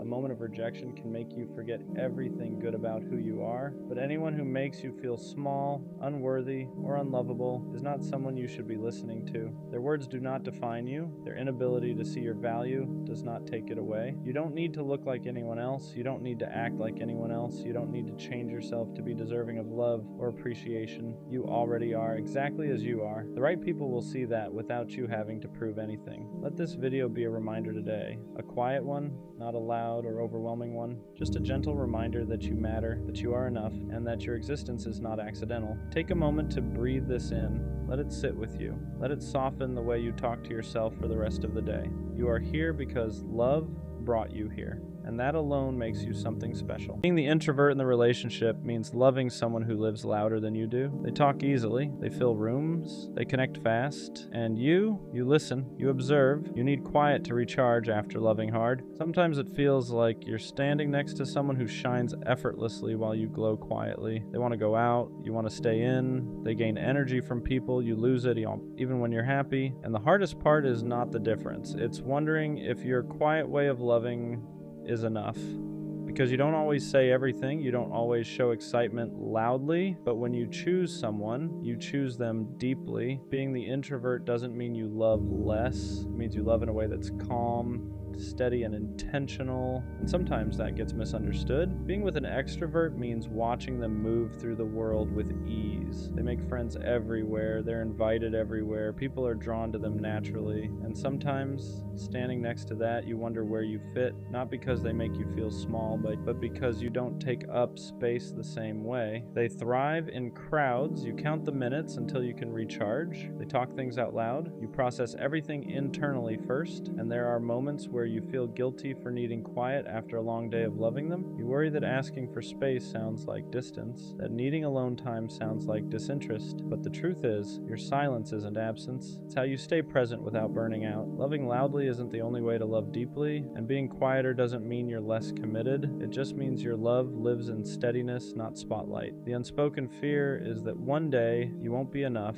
that they'll want more noise, more people, more energy than you can give. You worry they'll mistake your calm for boredom, your need for quiet for distance. You love them deeply but not loudly, and sometimes you wonder if that difference will matter too much. You don't compete for attention, you don't need constant stimulation, you just want connection that feels safe and real. The fear isn't that they'll leave, it's that they'll outgrow you without realizing you were loving them in the only way that feels honest to you. But loving quietly doesn't mean loving less. It means choosing them without the performance. It means staying without needing the room to notice. The right partner won't need you to be louder, they'll need you to be you. Introverts love deeply in ways that aren't always obvious. You remember details, you notice shifts in mood, you feel things before they're said. While they're talking to the room, you're paying attention to them. You're the one who listens after the party ends, the one who creates calm when everything feels loud, the one who offers presence instead of constant stimulation. Your love shows up in consistency, not volume, in choosing the same person again and again, even when it's quiet, even when no one's watching. And often your extroverted partner doesn't realize how much they need that until life gets overwhelming, until they're tired, until the noise fades, until they need someone who knows how to stay still with them. That's when your kind of love becomes the anchor. Not flashy, not loud, just steady. Introverts and extroverts can work beautifully together, but only when both ways of loving are respected. You don't need to become louder to be enough for them, and they don't need to become quieter to be right for you. What matters is understanding that your need for space isn't rejection, that their need for people isn't avoidance. You recharge differently, but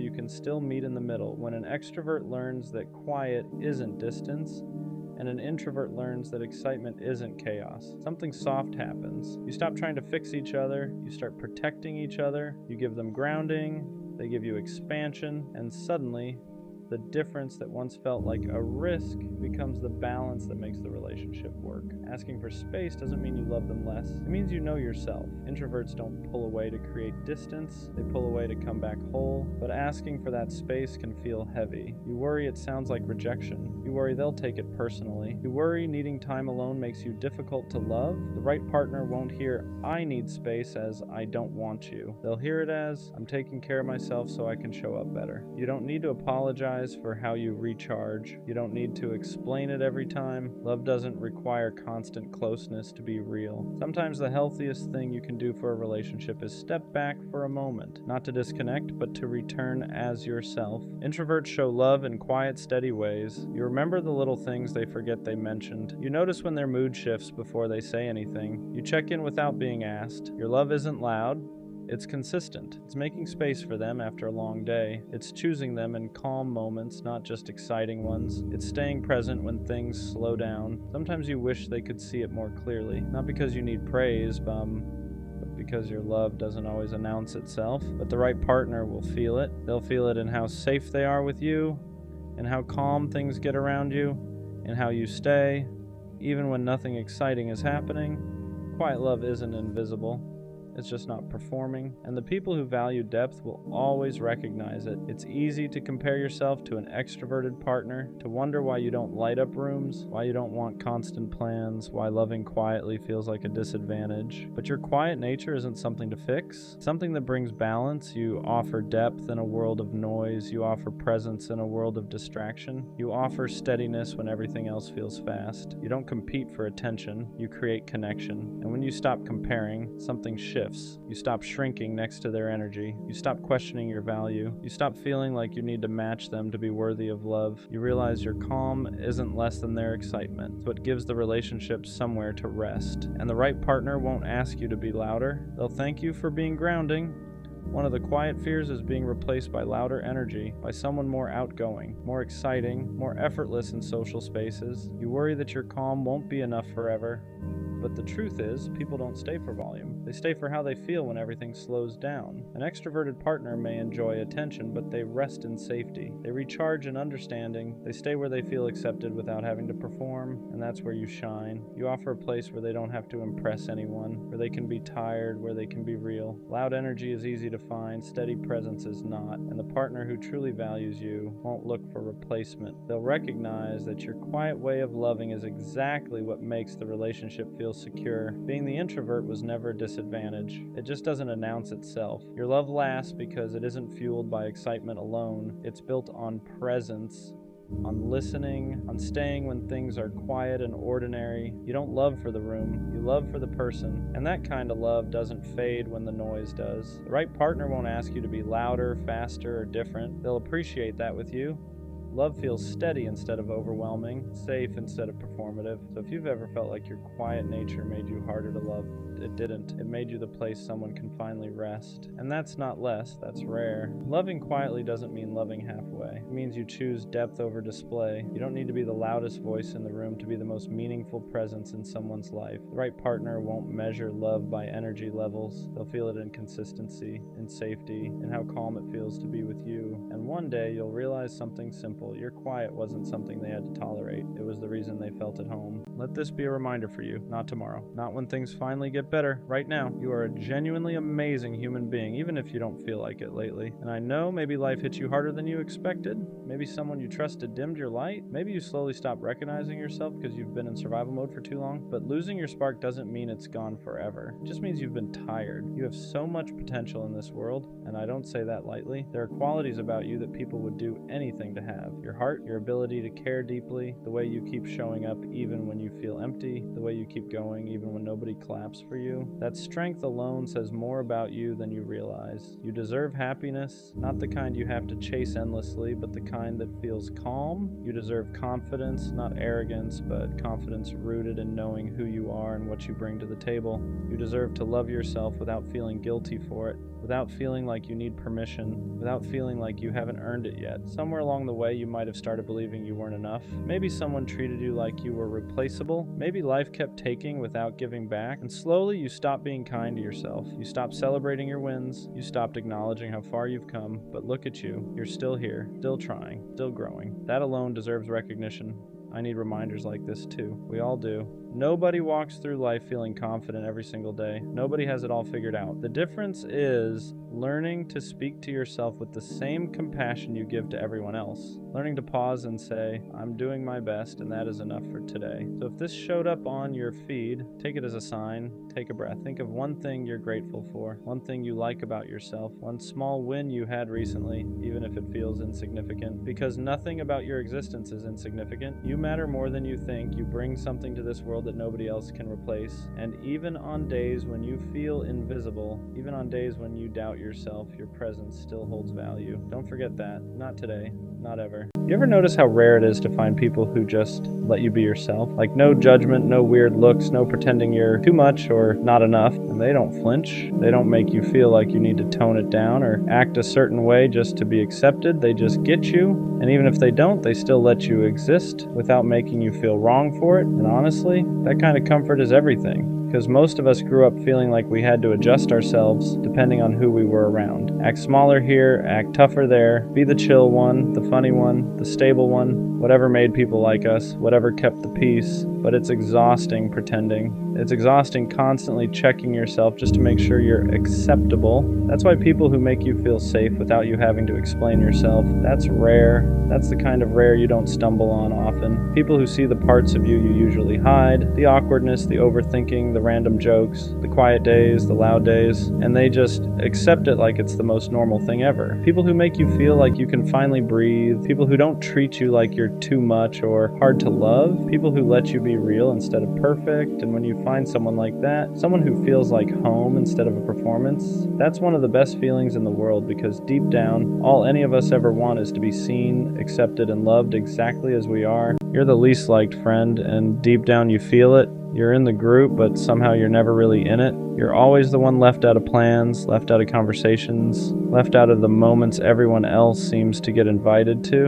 And the worst part, you don't even need to put your phone on Do Not Disturb, because nobody's calling you anyway. Nobody's texting, nobody's checking up on you, nobody's asking how your day was. You could disappear for a week and they'd only notice when they need something. You feel lonely even when you're surrounded by people who claim to be your friends. You sense the distance growing. You sense the energy changing. Everyone else gets closer to each other while you feel yourself drifting further and further away. Your confidence? Gone. It feels like you're clinging to friendships just to avoid being completely alone. Like you're forcing conversations, forcing yourself into spaces where nobody is saving a seat for you anymore. You don't get invited to the parties, the hangouts, the late night calls, not even the game nights online. You're always the afterthought thought, if you're even a thought at all, and it messes with your head. It makes you feel like you're begging for the bare minimum, like you're trying so hard to keep people who wouldn't even notice if you stopped trying. The hardest part about growing up is realizing how rare real friends actually are. So many people out here are fake as hell. Some people will act like they love you, like they're for you, they while secretly resenting you, competing with you, or only tolerating you because you're convenient. Friendships fade, people grow apart, grow different, grow distant. Not everything is meant to last forever, and that's okay. What's not okay is staying somewhere you feel invisible, staying somewhere you feel like you have to scream just to be heard. If people pull away, let them. If they stop making space for you, create your own. Because holding on to people who don't value you only makes you lose yourself in the process. You will find your people, your real circle, the ones who make you feel seen without trying, the ones who notice the silence in your voice, the ones who actually want you around. But before that, you've got to love yourself first. You have to be okay with your own company, so you never settle for people who treat you like you're replaceable, because no one deserves to feel like the forgotten friend. No one deserves to feel like a burden in the spaces that are supposed to feel safe. Step back from the people who keep reminding you that you don't matter to them. Let them go, and trust that the right people, the real ones, will find their way to you. In due time, you'll finally find your crowd, the one you never have to fight to be part of. I've been thinking about something lately. There's a difference between being loved and being convenient, and sometimes I can't tell which one I am, because you say you love me, you act like you care, you stay, but staying isn't the same as investing. You can stay in someone's life because they're easy, because they're understanding, because they don't cause too many problems, because they don't threaten your comfort. That doesn't automatically mean you love them deeply, and that's where my mind starts wandering. If I stopped being easy, if I stopped being patient, if I stopped adjusting when you're distant, if I stopped giving you the benefit of the doubt every time something feels off, would you still love me the same? Or would things start feeling heavier to you? Because I love in a way that's active. I think about you when you're not around. I consider how my actions affect you. I replay conversations to make sure I didn't hurt you unintentionally. I check in even when I'm tired. And I don't do that to be praised. I do that because I care, so when I don't feel that same level of intentionality back, it doesn't make me angry. It makes me unsure, because love shouldn't feel like something one person maintains. It shouldn't feel like if I stopped trying, everything would slowly collapse. Sometimes I wonder if you love the way I show up for you, but not the actual weight of loving me back, because loving me means consistency. It means emotional awareness. It means showing up even when you're stressed. It means reassuring without being asked 5 times. And I don't know if you're loving me or just enjoying how I love you. And that difference matters more than people think. Because I don't want to be someone's peace if I'm not also their priority. I don't want to be someone's stability if I'm not also deeply valued. I don't want to be easy to keep just because I'm hard to lose. I want to feel chosen loudly enough that I don't question it silently. And lately, I've been questioning it. I think what makes this question uncomfortable is that nothing is technically wrong. You're not cruel, you're not distant all the time, you're not openly careless. But love isn't just about what someone isn't doing. It's about what they are doing consistently. And sometimes I feel like I'm filling in emotional gaps you don't even notice are there. When I feel tension, I address it. When I sense distance, I close it. When communication weakens, I strengthen it. But when I pull back slightly, even a little, I can feel the difference immediately, and that tells me something. Because if the connection shifts the moment I stop overcompensating, then maybe I've been holding more weight than I realized. And that's exhausting. Not physically, emotionally. Because loving someone deeply while wondering if they love you with the same intentionality creates a quiet insecurity you don't talk about out loud. You start asking yourself subtle questions. If I didn't initiate, would they? If I didn't reassure, would they? If I didn't bring warmth into the conversation, would it still feel warm? And I don't want to think like that. I don't want to calculate effort. I don't want to measure energy. But imbalance forces you to notice patterns, and patterns don't lie. There's also a difference between being wanted and being valued. Wanted is temporary, wanted is emotional in the moment, valued is consistent, valued means you're considered in decisions, valued means your feelings are handled carefully, valued means someone protects the connection, even when things feel stable. Sometimes I feel wanted, but I don't always feel protected. And protection doesn't mean control, it means awareness. It means someone thinking, I don't want to lose this, so I'll handle it with care. I want to feel like that. I don't want to be someone you assume will always stay. I want to be someone you actively choose to keep, because there's a dangerous comfort in knowing someone is loyal. It can make you relax too much. It can make you stop trying as hard. It can make you think effort isn't urgent anymore. But love without continued effort slowly turns into maintenance, and maintenance feels transactional. I don't want to be loved because I'm stable. I don't want to be loved because I'm understanding. I don't want to be loved because I don't make things difficult. I want to be loved because I matter, because my presence is important to you, because losing me would actually affect you, not just inconvenience you. And if I ever have to question that for too long, then something isn't landing the way love should. Because when you're deeply loved, you don't feel like you're the only one holding the emotional glue together. You feel supported, you feel met, you feel secure enough to stop asking whether you're too much. And until I feel that consistently, not just in moments, not just after I express doubt, that question will keep circling in my mind. Do you love me, or do you just like having me around? There's something I haven't said out loud. I think I'm afraid of being loved comfortably. Not passionately, not intentionally, comfortably. Comfortable love is quiet. It assumes I'll always be there. It stops checking as much. It stops pursuing as much. It stops protecting the connection as carefully. And it doesn't look toxic. It just slowly feels less alive, less intentional. Because in the beginning, you pay attention to everything. You notice small mood changes, you ask deeper questions, you show up with energy. But once things feel secure, once I've proven I'm loyal, once you feel like I'm not going anywhere, do you still put in that same care? Or do you relax into the assumption that I'll always adjust? Because here's the truth, I do adjust. I understand when you're tired, I understand when you're stressed, I understand when you need space, but understanding shouldn't mean I absorb everything. It shouldn't mean I silently carry the emotional difference. And sometimes I feel like I do. Sometimes I feel like I love you in ways that require awareness, and you love me in ways that require comfort. There's a difference. Awareness asks, how does this affect them? Comfort asks, they'll understand. And I always do. But at what cost? Because when you're the emotionally steady one, the patient one, the consistent one, people forget you still need reassurance too. They forget you still need to feel chosen. They forget that even the calmest person can start questioning things if effort shifts. And I've felt shifts, not dramatic ones, small ones, less curiosity, less intentional communication, less urgency to fix small disconnects. And when small disconnects aren't addressed, they grow, not into explosions, into distance. And distance is quiet, doesn't scream, it settles, it makes you feel slightly alone even when someone is right there. That's the part that scares me, not losing you. Feeling alone while still having you. Because if I'm gonna love someone deeply, I don't want to feel like I'm maintaining it by myself.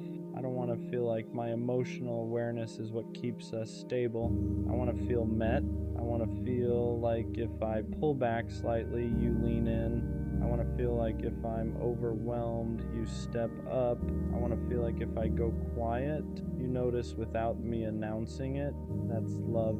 Not just staying, not just saying it, but actively participating in it. And until I feel that consistently, not just when I bring it up, not just after conflict, not just when I look distant, that question will sit with me. Are you loving me deeply, or just loving the fact that I make things easy?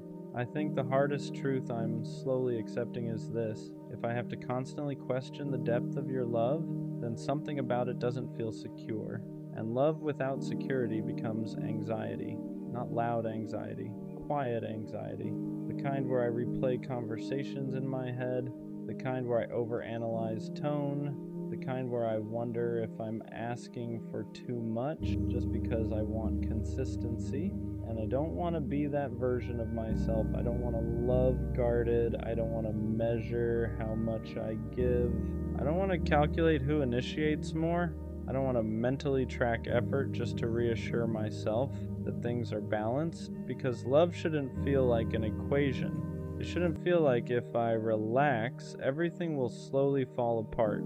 It should feel shared, protected from both sides, maintained by both people. There's a difference between being loved and being relied on. Being relied on means you're useful. Being loved means you're valued. Being relied on means you bring stability. Being loved means someone protects your emotional stability too. Being relied on feels good at first. It feels important, but over time, if it's not matched with intentional care, it starts to feel heavy, because I don't want to be the emotional backbone of something without feeling emotionally supported myself. And here's the part that really matters. If I stopped being the easy one, if I stopped being the understanding one, if I stopped smoothing over tension before it grows, if I stopped filling emotional gaps without mentioning them, would you step up? Would you fight for it the same way? Would you lean in instead of leaning back? Or would things slowly drift because I'm no longer overcompensating?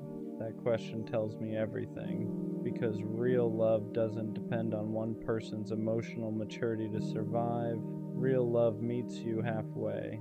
It notices your silence. It responds to your distance with concern, not ego. It protects your heart even when you're not actively asking for protection. And I don't want dramatic love. I don't want obsessive love. I don't want love that feels like chaos. I want love that feels intentional. I want to feel chosen without begging for it. I want to feel prioritized without competing for it. I want to feel secure without constantly seeking proof. Because if you truly love me deeply, I won't feel like I'm guessing. I won't feel like I'm trying to convince myself. I won't feel like I'm the one holding the emotional glue together. I'll feel it in your consistency, in your effort after comfort sets in your willingness to maintain what we have instead of assuming it will maintain itself. And maybe you do love me, but if I constantly feel like I'm the one protecting the connection, then it's not balanced. And love without balance eventually becomes exhaustion. So the real question isn't just, do you love me? It's this: if I stop making it easy to love me, would you still love me the same? Or have I just been convenient all along? There's something about half-secure love that changes you slowly, not overnight, not dramatically, but quietly. You stop asking for reassurance because you don't want to seem needy. You stop bringing up small things because you don't want to create tension. You start telling yourself it's not that serious, even when it is. And little by little, you become smaller inside the relationship, not because you're weak, because you're trying to protect it. But protection shouldn't only come from one side. I shouldn't feel like I'm constantly managing the emotional temperature. I shouldn't feel like I'm the one making sure things don't drift, because when you love someone deeply, you don't just assume they'll stay. You actively maintain the connection. You don't just rely on their loyalty. You honor it. And sometimes I wonder if you've gotten used to me, used to my patience, used to my consistency, used to the fact that I rarely overreact. And being used to is dangerous, because comfort without effort turns into complacency, and complacency slowly turns into distance. And distance is what makes someone start asking questions they never wanted to ask. I don't need to be chased every day, but I do need to feel chosen every day. There's a difference. Chasing is about excitement. Choosing is about intention. Choosing means you still show effort after the honeymoon phase fades. Choosing means you still check in emotionally even when nothing is wrong. Choosing means you don't let comfort replace care. And that's what I crave. Not intensity, not drama, not chaos disguised as passion. I want steady love, the kind where I don't have to analyze tone, the kind where I don't feel like I'm overthinking every small shift, the kind where my nervous system isn't constantly scanning for changes, because when love feels secure, your body relaxes. You don't brace for distance. You don't anticipate inconsistency. You don't question whether you matter that day. And lately I've caught myself bracing. That's what scares me. I've realized something about myself. When I start questioning whether I'm loved, I don't get loud. I get quiet. I observe more. I speak less. I test nothing, but I notice everything. I notice if you initiate. I notice if you reassure without being prompted. I notice if your effort stays steady or fluctuates. And if it fluctuates too much, I don't argue. I slowly detach, not because I want to, but because protecting my heart becomes instinct. And once I start detaching, it's hard to reverse, because detachment doesn't come from anger. It comes from exhaustion, from feeling like you've been carrying something emotionally alone for too long. And I don't want to detach from you. I want to feel secure with you, but security requires reciprocity. I think what hurts most is the possibility that you love me in your own way, but not in the way I need. And love isn't just about what you feel internally, it's about how it translates externally. If your love makes me feel unsure, if your love makes me feel like I'm asking for too much when I ask for consistency, if your love makes me feel like I have to shrink to keep the peace, then something isn't aligning, because real love doesn't make you question your value. It reinforces it. It doesn't make you wonder if you're too emotional. It makes you feel safe expressing emotion.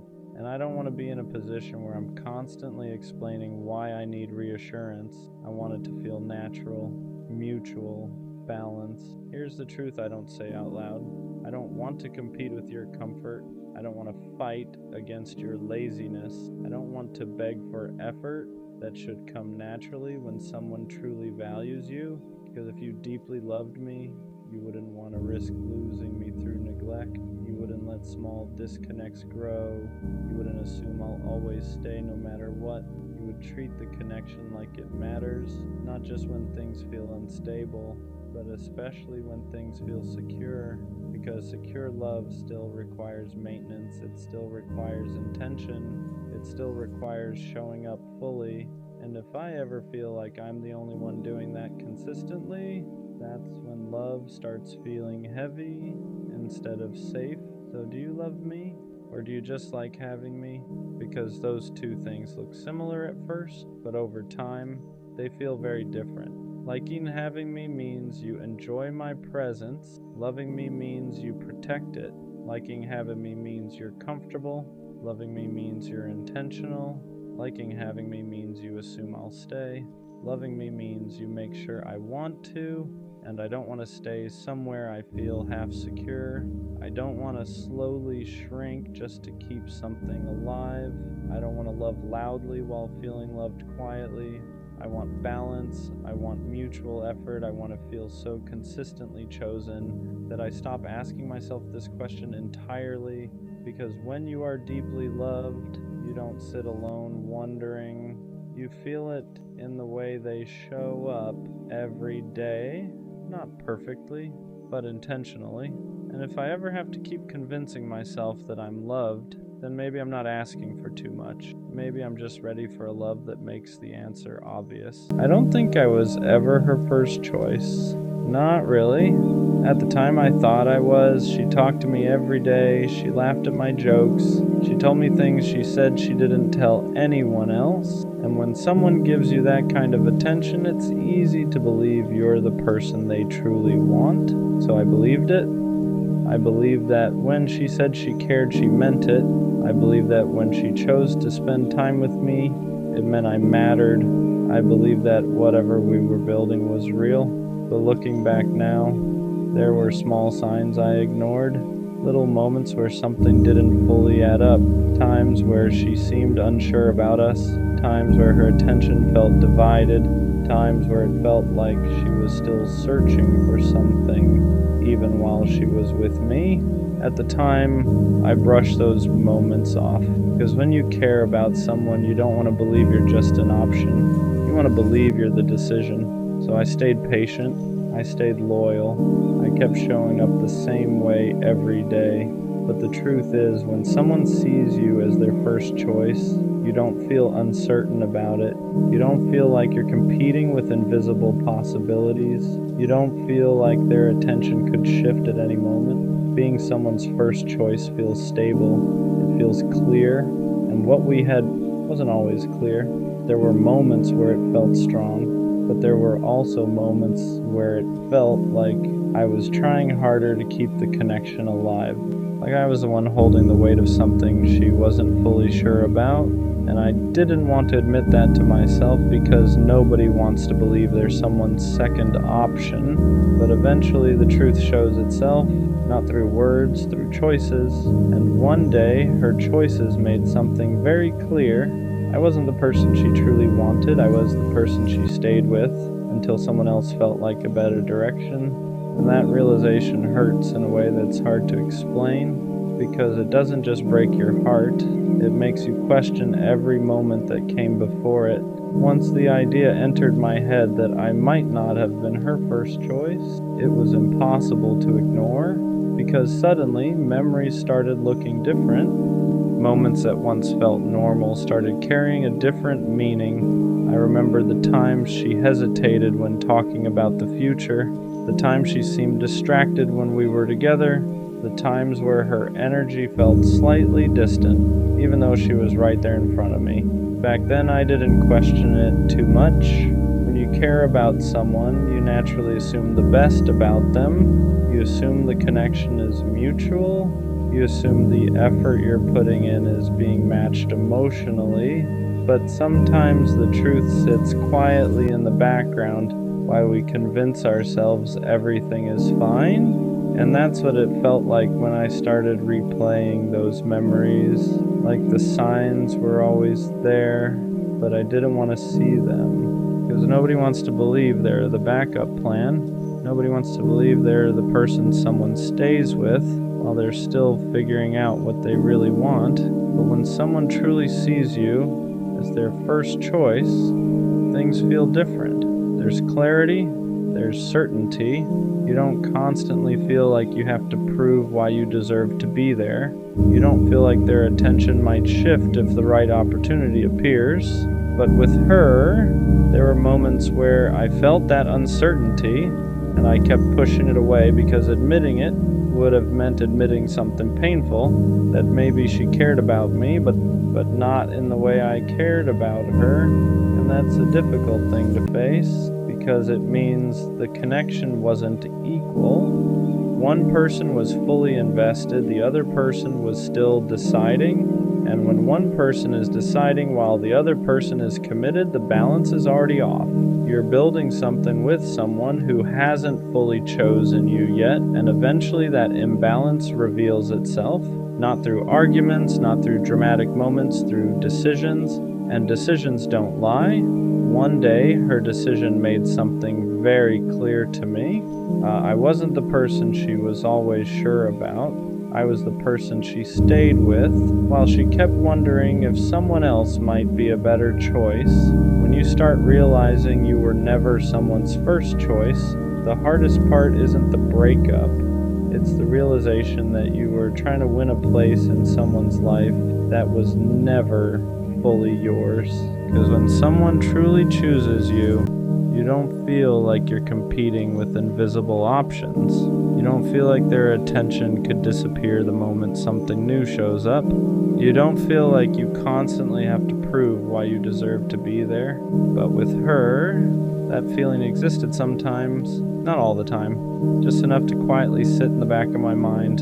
There were moments where everything felt perfect. We talked for hours, we'd laugh like nothing else in the world mattered. And during those moments, I believed completely that I was the person she wanted. But then there were other moments where she seemed unsure, moments where her energy changed, moments where I felt like I was the one holding the connection together. And the strange thing about being someone's second option is this: they can still care about you, they can still enjoy your company, they can still appreciate what you bring into their life, but deep down, There's a part of them that hasn't fully committed, a part of them that's still wondering, still looking, still asking themselves if there's something else out there that fits them better. And that's a painful place to stand in someone's life, because while you're building something real, they're still evaluating it. You're investing, they're deciding, you're certain, they're uncertain, and when one person is certain while the other person is unsure, the outcome is almost always the same. Eventually, the person who was unsure finds a direction that feels clearer to them. And when that happens, the person who was giving everything suddenly realizes something heartbreaking. They were never the final decision. They were the temporary one. The moment I finally accepted that I was never her first choice, everything started making more sense. For the longest time, I thought the problem was something I did wrong. Maybe I didn't say the right things. Maybe I didn't keep things exciting enough. Maybe I should have noticed the distance sooner. Your mind does that when someone walks away. It starts searching for mistakes you could fix. Because if there's a mistake, then maybe there was a way to save it. But the more I thought about it, the more I realized something uncomfortable. I wasn't losing because I failed. I was losing because she was never fully choosing me to begin with. There's a big difference between someone being with you and someone being certain about you. At the time, I thought those were the same thing, but they're not. Someone can spend time with you, someone can laugh with you, someone can even care about you, and still not see you as the person they're fully committed to. And when someone isn't fully committed, their heart stays open to other possibilities. That's where the uncertainty comes from. That's why the energy sometimes feels inconsistent. That's why you occasionally feel like you're trying harder than they are, because deep down, one person is already sure, and the other person is still deciding. And when someone is still deciding, the moment another option appears, everything shifts, not because you suddenly became less valuable, but because they were never finished searching. Looking back, that's what hurts the most. Not that she left, but that I gave my loyalty to someone who was still questioning if I was the person they really wanted, because loyalty only feels safe when it's mutual, when both people are standing in the same place emotionally, when both people have already decided this is the person I'm choosing. But that's not what we had. I had already chosen her. She was still deciding if she should choose me, and eventually, she didn't. After that realization hit me that I was never really her first choice, something inside me shifted. At first it felt humiliating, because nobody wants to admit they were standing in someone's life as a possibility instead of a priority. You start thinking about all the effort you gave, all the time you invested, all the patience you showed, all the loyalty you carried for someone who wasn't standing on the same level of certainty. And the painful part is this: while I was building something solid in my mind, she was still deciding whether she wanted to stay. That imbalance is invisible when you're inside the relationship, because when you love someone, you assume the feeling is mutual. You assume they're just as sure as you are. But certainty has a different energy. When someone is sure about you, there's no hesitation, no distance, no quiet sense that you're being evaluated. They don't keep looking around. They don't keep wondering if something better might appear. They simply choose you, and they keep choosing you. Looking back now, I can see the difference where, with her, there were moments where everything felt strong, but there were also moments where it felt like she was slightly pulling away. Moments where the connection felt uneven. Moments where it felt like I was trying to hold something steady while she was still questioning it. At the time, I thought those moments were temporary. I thought if I stayed patient, if I kept showing up the same way, eventually she would feel as certain as I did. But certainty doesn't grow out of pressure, it grows out of genuine alignment. And if someone doesn't feel that alignment, no amount of loyalty can force it. That's the truth I had to accept. She didn't leave because I failed. She She left because she was never completely convinced that I was the person she wanted to build her future with, and that realization hurts in a very specific way because it makes you feel like you were standing in someone's life waiting to be chosen while they were quietly considering someone else. The hardest part about realizing you were never someone's first choice isn't just the heartbreak, it's the way it makes you question your own judgment. Because when you look back, you start wondering how you didn't see it sooner, how you didn't notice the hesitation, how you didn't recognize the moments where her energy didn't fully match yours. But the truth is, when you care about someone, you don't analyze them like a stranger, you trust them, you take their words seriously, you assume the connection means the same thing to them as it does to you. So when she said she cared, I believed her. When she spent time with me, I thought it meant I was important to her. When we talked about things that felt personal, I thought that meant we were building something real. And maybe in her own way she did care. But caring about someone and being certain about them are two completely different things. Someone can care about you and still not see you as their future. Someone can enjoy being with you while still wondering if someone else might feel more right. And when someone is still wondering, you end up standing in a very fragile place in their life, because the moment something new appears, something that feels more exciting, more aligned, or simply different, their uncertainty starts leaning in a new direction. And that's what eventually happened. She didn't suddenly stop liking me. She just found someone she felt more sure about. And the moment that happened, everything changed. The attention shifted, the conversations faded, the connection that once felt strong suddenly felt like it was slipping through my hands. In that moment, I finally understood something I had been avoiding. I wasn't losing my place in her life. I was losing the position I never truly had.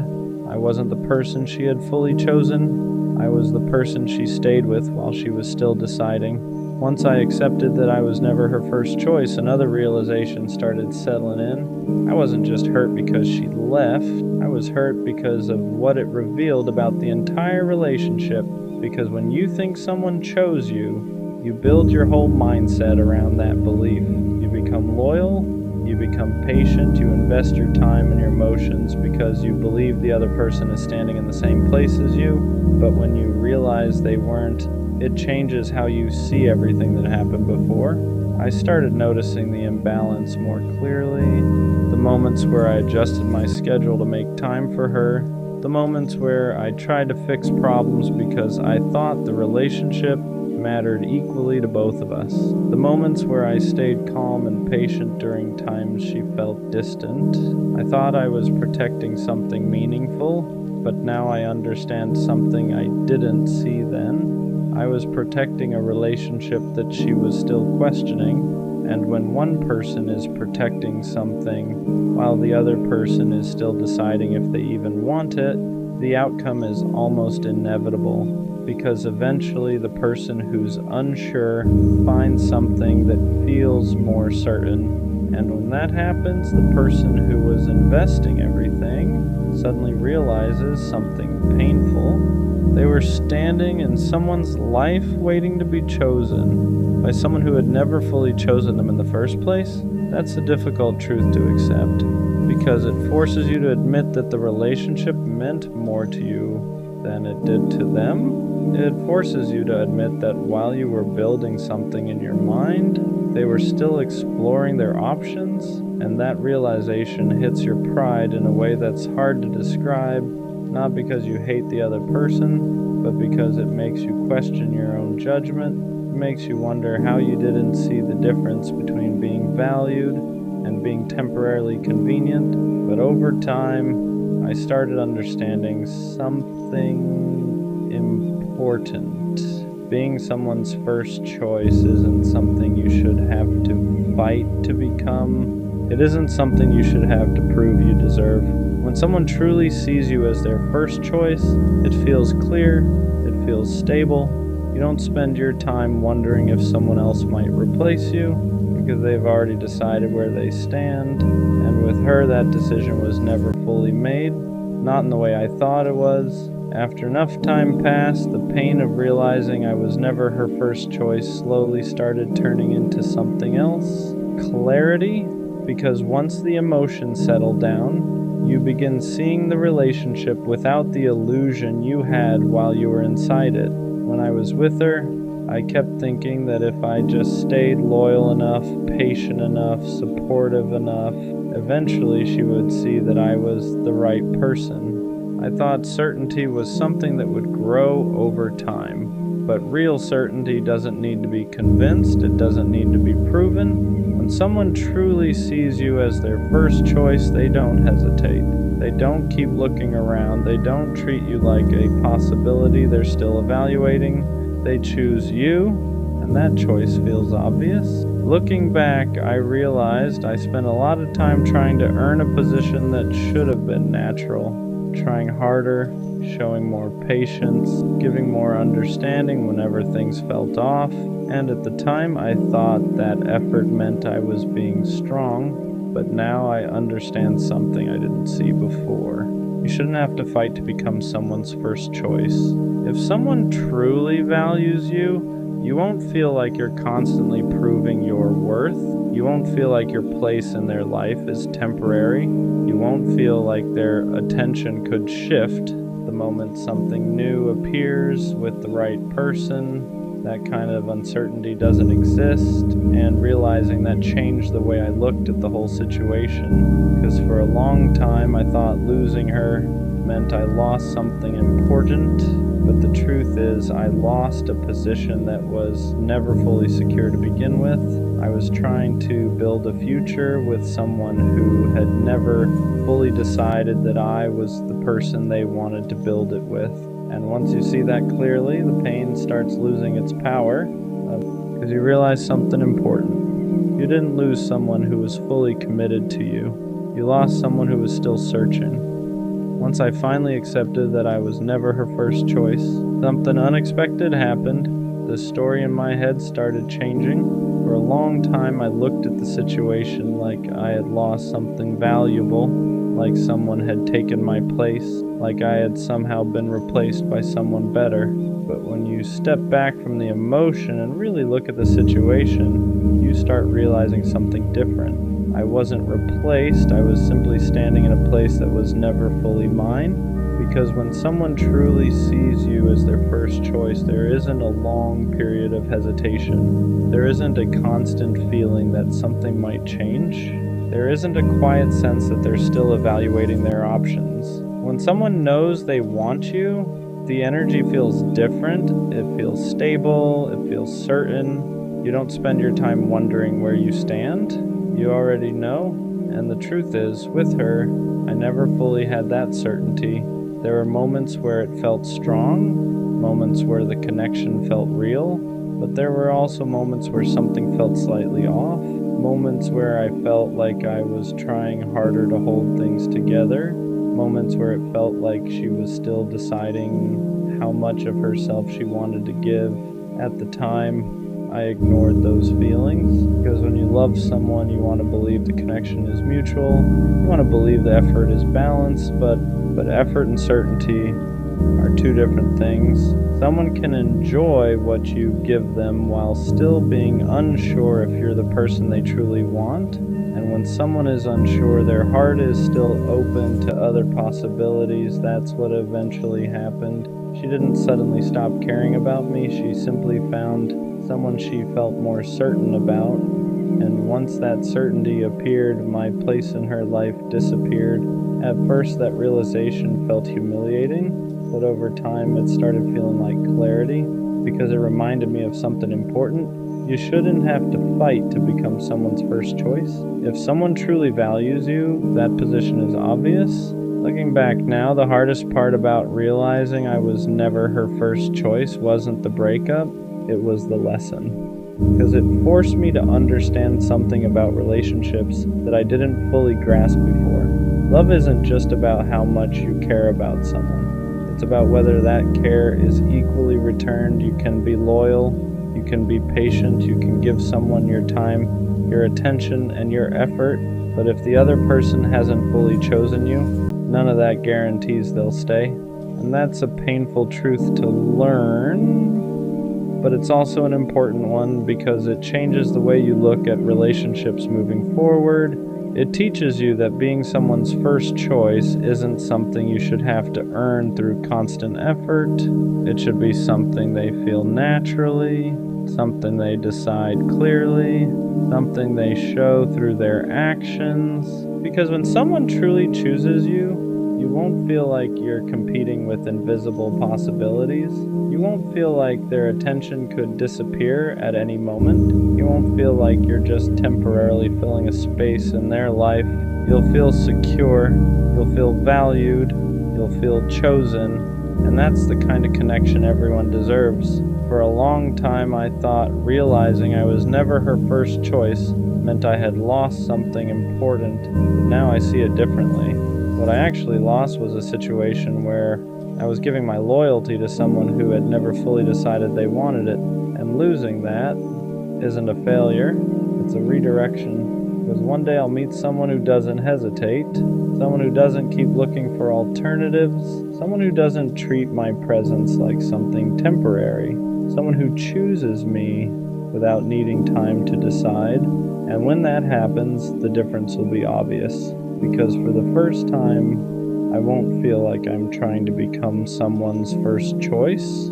I'll simply know that I already am. The reason why most relationships don't work is because we leave as soon as things get hard. The moment arguments start happening, the moment communication feels off, the moment it doesn't feel easy anymore, we start telling ourselves, maybe this person isn't for me. Maybe you're in that phase where you and your partner can't stop arguing. Every little thing turns into a problem. Every conversation feels tense, and instead of asking, how do we fix this? You start thinking, why is this even happening? Or maybe both of your lives are just busy right now. Work, school, stress, responsibilities. You barely have time for yourselves, let alone for each other. And instead of seeing that as a rough season, you start seeing it as a sign that the relationship is failing. But the truth is, hardship showing up in a relationship isn't a sign that you should walk away. It's not proof that love isn't there. That's just not what love actually is. You know, when you truly love someone, there are going to be uncomfortable conversations, conversations about boundaries, about things that hurt, about habits that need to change, about things you don't like and things they don't like either. You're going to hear things that don't feel good to hear, and so will they. Love isn't avoiding those moments. Love is being willing to sit in them. Love is choosing to understand instead of running away. Not always going to be sunshine and happiness. Hopefully most of the time it is, but there will be dips. Moments where you both feel misunderstood.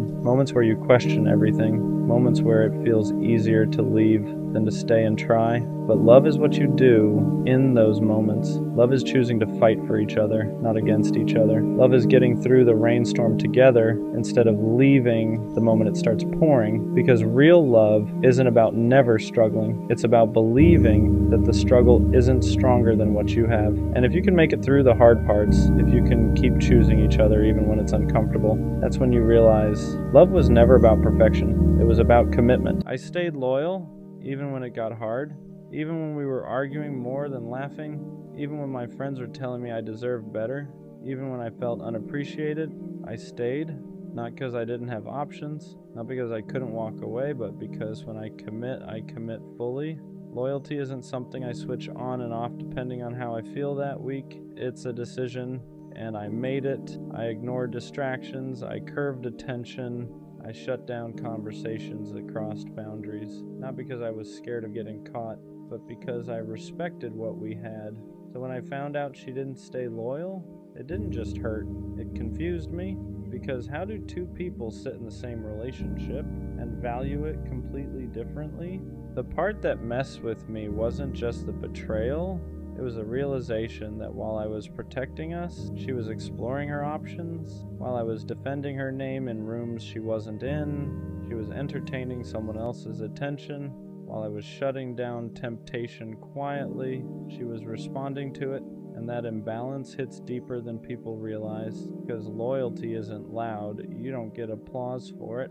No one congratulates you for not cheating. It's invisible, it's internal, it's discipline. So when you find out the person you were loyal to didn't have that same discipline, it makes you feel stupid for being solid, like you overinvested, like you believed in something that wasn't mutual. I started replaying everything, playing, was she distant because she was already talking to someone else? Were those late replies really just being busy?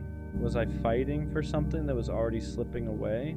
Because once trust cracks, your mind rewrites history. You start connecting dots that might not even be there. And that's exhausting, because loyalty is built on trust, and once trust is broken, even your memories feel unstable. I wasn't perfect, but I was faithful, and that matters, because loyalty isn't about being flawless, it's about being intentional. It's about choosing your partner even when temptation is available. It's about respecting boundaries even when no one is watching. And I did that, she didn't. What hurts the most is knowing I would have never done that to her. I wouldn't have risked what we built for a moment of validation. I wouldn't have jeopardized long-term trust for short-term attention, because I understood the weight of betrayal, and she didn't treat it like it was heavy. That's what breaks something inside you, not just the act, the carelessness, because cheating isn't always about love disappearing. Sometimes it's about discipline disappearing. And if someone lacks discipline and loyalty, they'll lack it when things get hard too. For a while I questioned myself.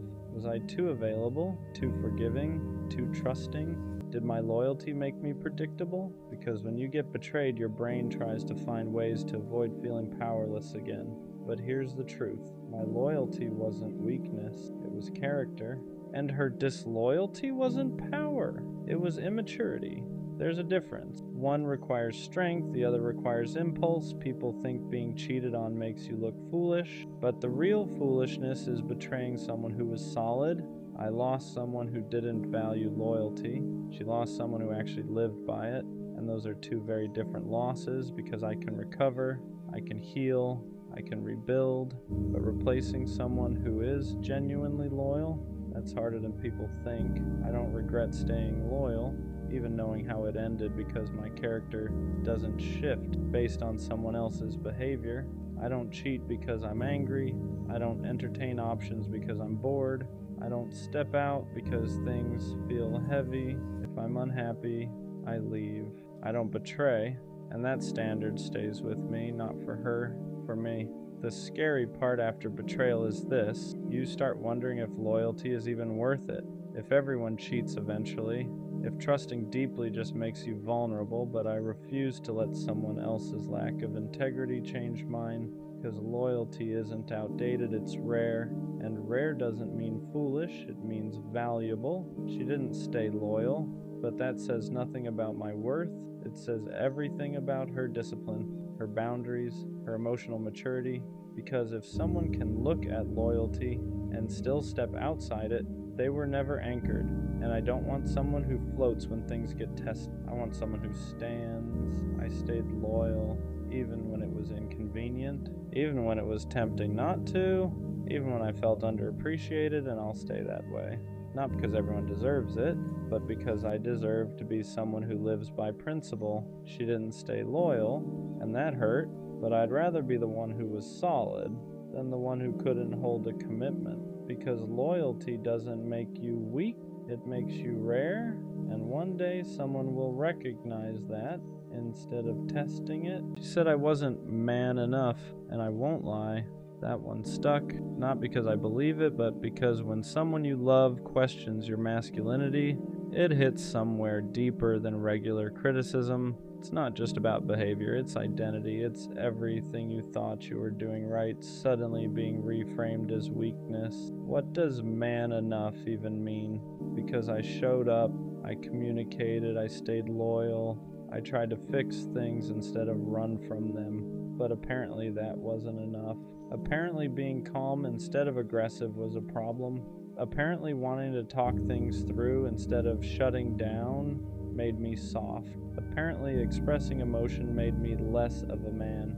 And that's when I realized something dangerous. Some people confuse masculinity with dominance. They confuse emotional control with emotional absence. They confuse stability with weakness. And if that's the definition she was using, then maybe I was never supposed to fit it. But still, when she said it, it made me question myself. because no matter how confident you are, words like that linger. They make you replay moments. They make you wonder if you should have been tougher, colder, less available, less understanding. And that's how toxic standards start reshaping you quietly. I started analyzing everything after that. Was I too patient, too willing to compromise, too quick to apologize? Because I thought being a man meant being responsible, being accountable, being emotionally mature. But maybe she wanted something louder, more dominant, more unpredictable, and that's confusing because society tells men two opposite things. Be strong, but don't be cold. Be vulnerable, but don't be weak. Lead, but don't control. And somehow you're supposed to balance all of it perfectly. So when she said I wasn't man enough, I started wondering, was I too emotionally available? Was I too steady? Was I not exciting enough? But here's the truth that took me time to accept. Being consistent doesn't make you less of a man. Being calm doesn't make you less masculine. Being emotionally intelligent doesn't make you weak. It makes you evolved. And not everyone is comfortable with evolved. Some people are used to chaos, used to intensity, used to men who are hard to access emotionally. So when they meet someone who communicates clearly and stands firm without yelling, it feels unfamiliar. And unfamiliar can feel unmanly to someone who's been conditioned differently. But that's not my problem to fix. The deeper issue wasn't her words. It was what they tried to take from me. My confidence, because when someone attacks your masculinity, they're attacking your foundation. They're saying you're not enough as you are, and that's heavy. But here's what I had to learn. If being man enough means being emotionally unavailable, if it means suppressing how I feel, if it means pretending I don't care, if it means dominating instead of communicating, then I don't want that version of masculinity, because strength isn't loud. It's controlled, it's stable, it's secure enough to not overreact. It's confident enough to not prove itself constantly. And maybe she mistook calm for weak. Maybe she mistook kindness for softness. Maybe she mistook emotional awareness for insecurity. But that doesn't redefine me, it just shows what she was used to. What hurt the most wasn't that she left, it was that she framed it like I lacked something. Like I needed to become more, like I needed to step up into some undefined standard. But love isn't about becoming someone else to fit someone's idea of masculinity. It's about alignment. If she needed someone louder, more dominant, more emotionally distant, that's preference, not proof that I wasn't enough. Wasn't. Because being man enough shouldn't mean performing toughness. It should mean integrity, leadership, emotional control, responsibility, and I had all of that, just not in a way that matched her expectations, and that's okay. I realized something important after sitting with it. The right woman won't question your masculinity. She'll feel safe in it. She won't need you to be aggressive to feel protected. She won't need you to be emotionally shut down to feel secure. She won't test your dominance to measure your worth. She'll recognize strength in stability. She'll see leadership and accountability. She'll see masculinity in consistency, because real masculinity isn't about intimidation, it's about presence. It's about knowing who you are without needing to prove it constantly. And here's the part nobody talks about. Sometimes when someone says you're not man enough, what they really mean is you're not toxic enough for what I'm used to. Because chaos feels passionate to some people, silence feels strong to some people, emotional distance feels masculine to some people, but healthy masculinity feels boring if you're addicted to instability, and that's not an insult, it's reality.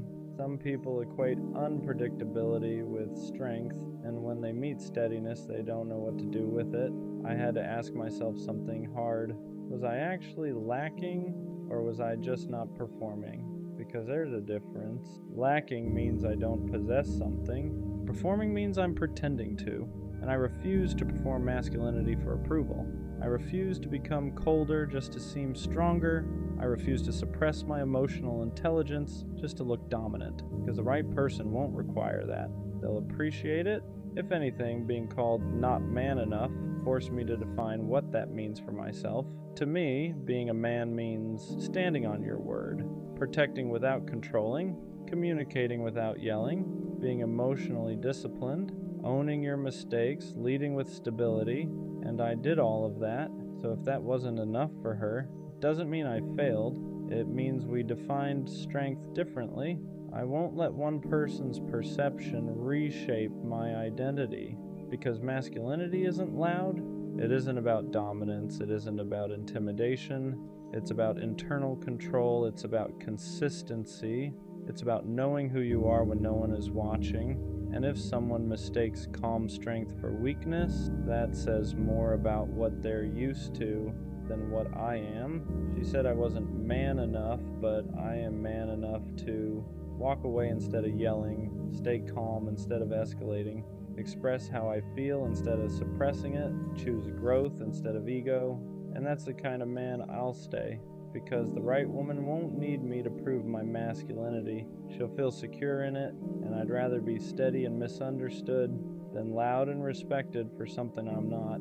If being man enough means losing emotional depth, then I'll pass. Because real strength doesn't shout, it stands. Don't waste your teenage years obsessing over love. It's easy to fall into that trap. You watch movies, shows, social media, high school sweethearts, perfect relationships, young love that looks magical from the outside, so you start thinking you need that too. Like, if you don't experience love early, you're missing out on something important, so you chase it. You talk to people just to not be alone. You stay in situations that don't feel right just so you can say you're with someone. You keep trying to make things work that clearly aren't working, and slowly, without realizing it, it starts tearing you down. Your confidence drops, your sense of self gets blurry, you stop knowing who you are outside of liking someone or wanting to be liked back. Your mood depends on replies, attention, validation, and that's dangerous at that age.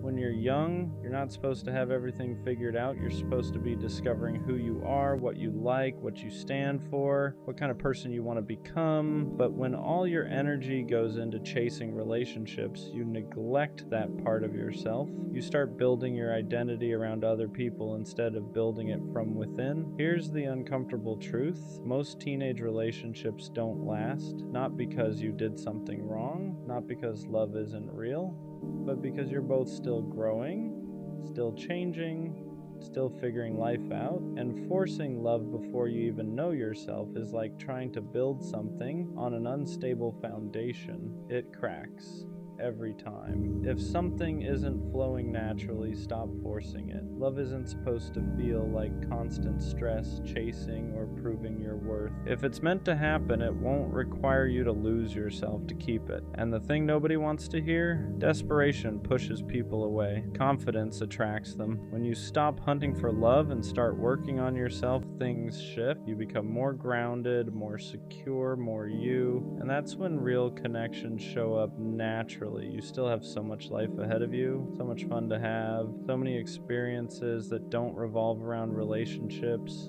Don't let anxiety over love rob you of your youth. Love will come, but it shouldn't come at the cost of who you are. Right now, the most important relationship you can build is the one with yourself. Here's what happens when you slow down and stop chasing love so hard. You start hearing yourself again, your own thoughts, your own wants. You realize how much noise you were living with, always wondering if someone liked you back, always questioning where you stood, always trying to be enough for someone who barely knew who they were either. When you're young, your heart is open, but your identity is still forming. That's a dangerous mix. You attach quickly because you don't yet have roots in yourself. So when something ends, it doesn't just hurt, it shakes your entire sense of worth. You don't just lose a person, you lose who you thought you were with them. That's why breakups feel world-ending at that age. Not because the love was deeper, but because you were still becoming you. And every time something falls apart, you start questioning yourself instead of realizing it was just part of growth. When you step back from chasing relationships, you give yourself room to breathe. room to build confidence that isn't dependent on attention, room to develop interests, skills, goals, room to fail at things that don't involve your heart breaking, and those failures, they teach you way more than forcing a relationship ever could. You also learn how to be alone without feeling lonely. That's huge, because once you can enjoy your own company, you stop settling for people who treat you like an option. You stop forcing conversations, you stop chasing mixed signals, you start choosing peace over drama, and the wild part is, once you stop looking desperate for love, you become more attractive without trying, not because you change your appearance, but because you carry yourself differently. You're not reaching for validation anymore, you're grounded, you're present, you're whole on your own. Love hits different when it finds you like that. When it comes from alignment instead of need, when it adds to your life instead of becoming your life. So don't rush it, don't force it, don't let relationships define you before you even know yourself. There's no prize for loving early, but there is power in loving wisely. Here's what happens when you slow down and stop chasing love so hard. You start hearing yourself again, your own thoughts, your own wants. You realize how much noise you were living with, always wondering if someone liked you back, always questioning where you stood, always trying to be enough for someone who barely knew who they were either. When you're young, your heart is open, but your identity is still forming. That's a dangerous mix. You attach quickly because you don't yet have roots in yourself. So when something ends, it doesn't just hurt, it shakes your entire sense of worth.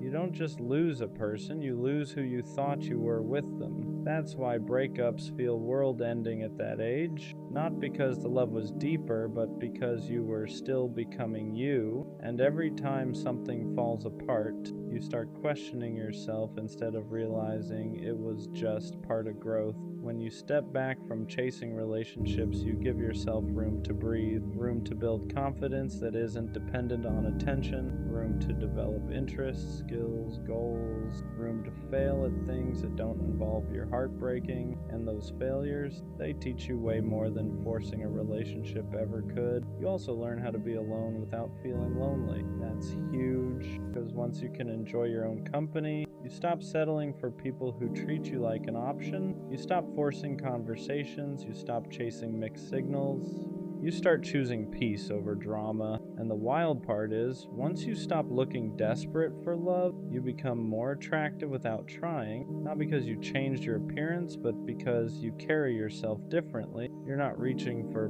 validation anymore. You're grounded, you're present, you're whole on your own. Love hits different when it finds you like that, when it comes from alignment instead of need, when it adds to your life instead of becoming your life. So don't rush it, don't force it, don't let relationships define you before you even know yourself. There's no prize for loving early, but there is power in loving wisely. The truth is, love isn't something you're late to. There's no deadline where if you don't find it by a certain age you've failed. That pressure is made up. It comes from comparison, from watching other people's highlights and assuming they're ahead of you, but everyone's path is different, and forcing yourself to keep up only makes you miss what's right in front of you. When you focus on yourself first, something happens. You stop romanticizing every connection. You stop projecting futures onto people who haven't even earned a place in your present. You start asking better questions, not just, do they like me? And do I even like how I feel around? That shift changes everything. You realize that love shouldn't drain you. It shouldn't make you anxious all the time. It shouldn't make you abandon your goals, your friendships, or your sense of direction. Real love fits into your life, it doesn't consume it. And you can't recognize that until you've spent time building a life you actually care about. This is also when you learn patience. Not the kind where you wait around hoping someone chooses you, but the kind where you trust that what's meant for you won't require you to chase it down. You stop running toward people and start walking toward yourself. And ironically, that's when people start noticing you more. Because confidence isn't loud. It's calm. It's knowing you're okay whether someone stays or goes. It's choosing people who choose you back without hesitation. And that kind of energy doesn't come from trying to be loved. It comes from being at peace with who you are. So don't rush love. Don't let loneliness make your decisions. Don't let movies or social media convince you you're behind, you're not behind, you're building. And when love does show up, real love, you'll be ready for it, not desperate for it. One day you'll look back and realize how important this time was, not because of who you dated or didn't date,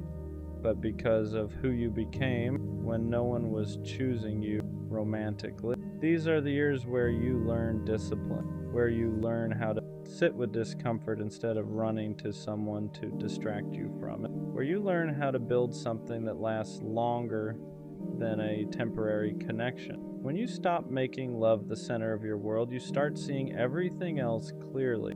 Your friendships get stronger, your goals feel more meaningful, your confidence comes from progress, not attention, and you realize how dangerous it is to let someone else be the source of your happiness before you even know how to create it yourself. This is also when you start setting standards instead of expectations. Expectations are hoping someone becomes what you want. Standards are knowing what you will and won't accept. And standards only come from self-respect. You don't develop that by chasing validation. You develop it by choosing yourself consistently. There's a version of you that exists when you're not worried about being loved. That version is focused, curious, hungry for growth. That version doesn't beg to be chosen because he knows his value isn't determined by who stays. And that's the version of you that real love is actually drawn to. So let love be something that complements your life, not something that defines. Let relationships come from alignment, not loneliness. And trust that when the timing is right, when you're solid in who you are, love won't feel like something you have to chase. It'll feel like something that finally makes sense. You're not missing out, you're preparing. What people don't talk about enough is how much damage comes from learning love the wrong way too early. When you grow up thinking love is supposed to be chaotic, unstable, and uncertain, you carry that blueprint into adulthood. You start associating butterflies with anxiety. You mistake emotional inconsistency for passion, and you end up chasing people who mirror the same confusion you never heal. That's why taking time for yourself isn't selfish. It's preventative. It teaches you how to recognize healthy connection when it finally appears, because healthy love doesn't keep you guessing. It doesn't make you question your worth. It doesn't feel like you're constantly auditioning to be chosen. When you build yourself first, you stop trying to earn love. You expect it to be mutual. You expect effort to be consistent. You expect respect to be automatic. And if it's not there, you walk away without turning it into a personal failure. You also learn how to love without losing yourself. You keep your routines, your goals, your sense of direction. Love becomes something that adds warmth to your life, not something that replaces, and that balance is something you can only learn when you've spent time standing on your own.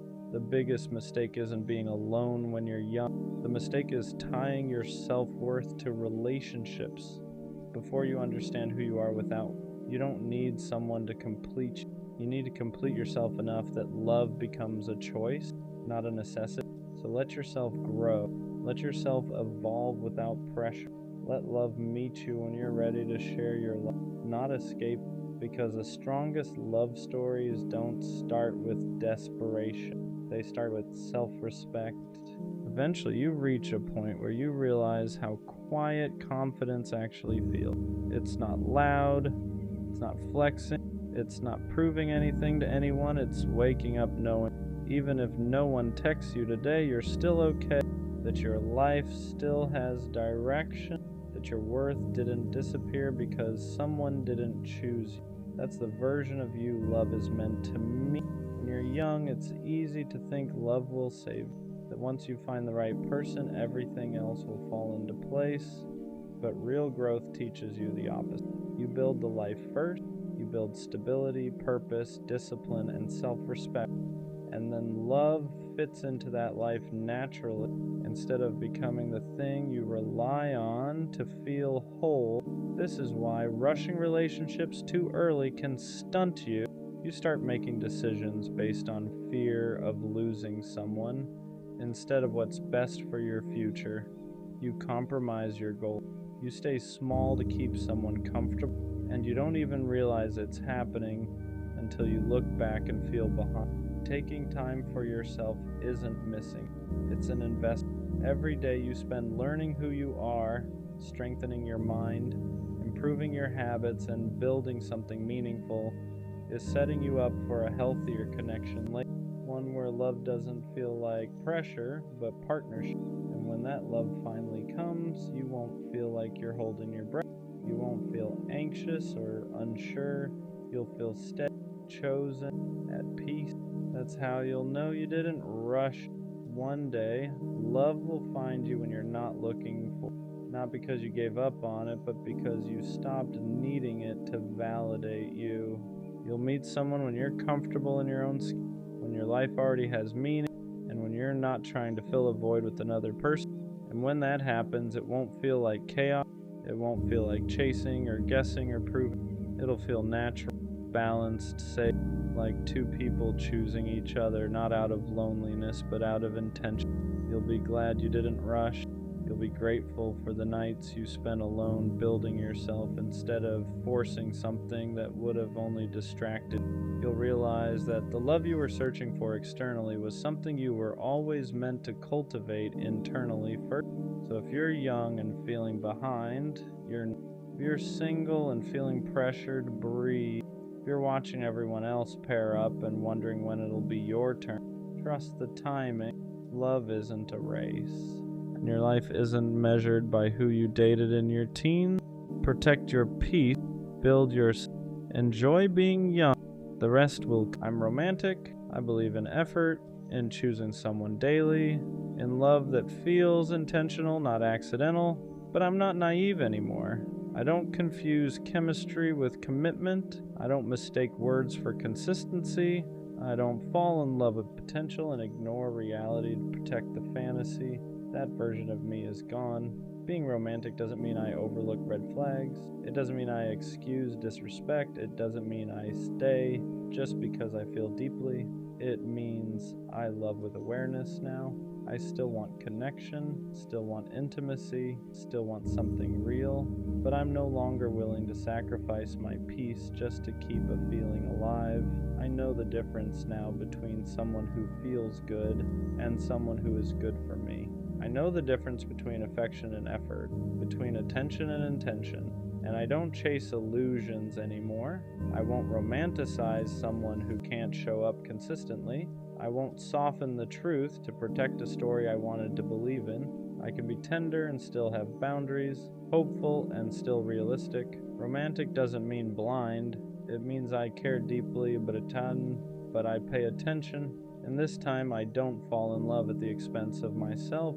I used to think being romantic meant enduring, staying longer than I should, giving the benefit of the doubt even when doubt was all I felt, believing that love meant patience no matter the cost. That's where it went wrong. I mistook tolerance for depth. I confused hope with commitment. I kept softening my boundaries to protect a version of love that wasn't protecting me. That wasn't romance, that was self-abandonment. Being romantic doesn't mean I ignore patterns. It doesn't mean I wait for someone to become who they promise to be. It means I listen when actions contradict words. It means I leave when effort fades. It means I don't negotiate respect just to keep a connection alive. I still believe in love that's big, in feelings that are deep, in choosing someone with intention. But now, romance has standards. I won't pour into uncertainty. I won't romanticize inconsistency. I won't stay where I feel anxious and call it passion. Romantic love should feel safe enough to be honest, stable enough to be real, mutual enough to last, and if it isn't, I don't try to fix it anymore. Because I can be romantic without being reckless with my heart. Being romantic but not naive changes how you choose people from the very beginning. You don't rush connection anymore. You don't get swept up by intensity. You don't confuse attention with alignment. You let things unfold. You watch how someone shows up when it's inconvenient, how they communicate when things are unclear, how they act when they don't get their way. Because attraction is easy, consistency is not. You stop falling for the idea of someone and start paying attention to how they actually treat you. Do they follow through? Do they respect your time? Do they show curiosity about your inner world? Or just enjoy how you make them feel? Being romantic doesn't mean you stop feeling sparks. It means sparks aren't enough anymore. You want safety with the spark, effort with the chemistry, clarity with the feelings, so you slow down, not because you're scared, but because you value yourself too much to rush into something unproven. You let people reveal who they are without trying to fill in the gaps for them. And if something feels off, you don't romanticize it. You listen, because the right connection won't need you to ignore yourself to keep it alive. Being romantic without being naive means I still believe in love. I just don't chase it blindly anymore. I don't force connections. I don't convince people to choose me. I don't stay where effort feels one-sided and call it patience. I let love meet me where I am. If someone wants me, I won't have to guess. If someone cares, I won't have to ask repeatedly. If something is real, it won't require me to ignore my instincts. I still believe in late-night talks, in choosing each other, in building something meaningful, but I don't sacrifice clarity for intensity anymore. I've learned that love isn't proven by how much you're willing to endure. It's proven by how safe you feel being yourself without shrinking, performing, or waiting. So now I don't rush toward feelings just because they're strong. I let actions catch up to words. I let time reveal truth. I let consistency do the convincing. And if someone can't meet me there, I don't make it mean love is dead. I just understand that not every connection is meant to last. I can still be soft, still hopeful, still romantic. I'm just no longer willing to lose myself for the sake of a feeling.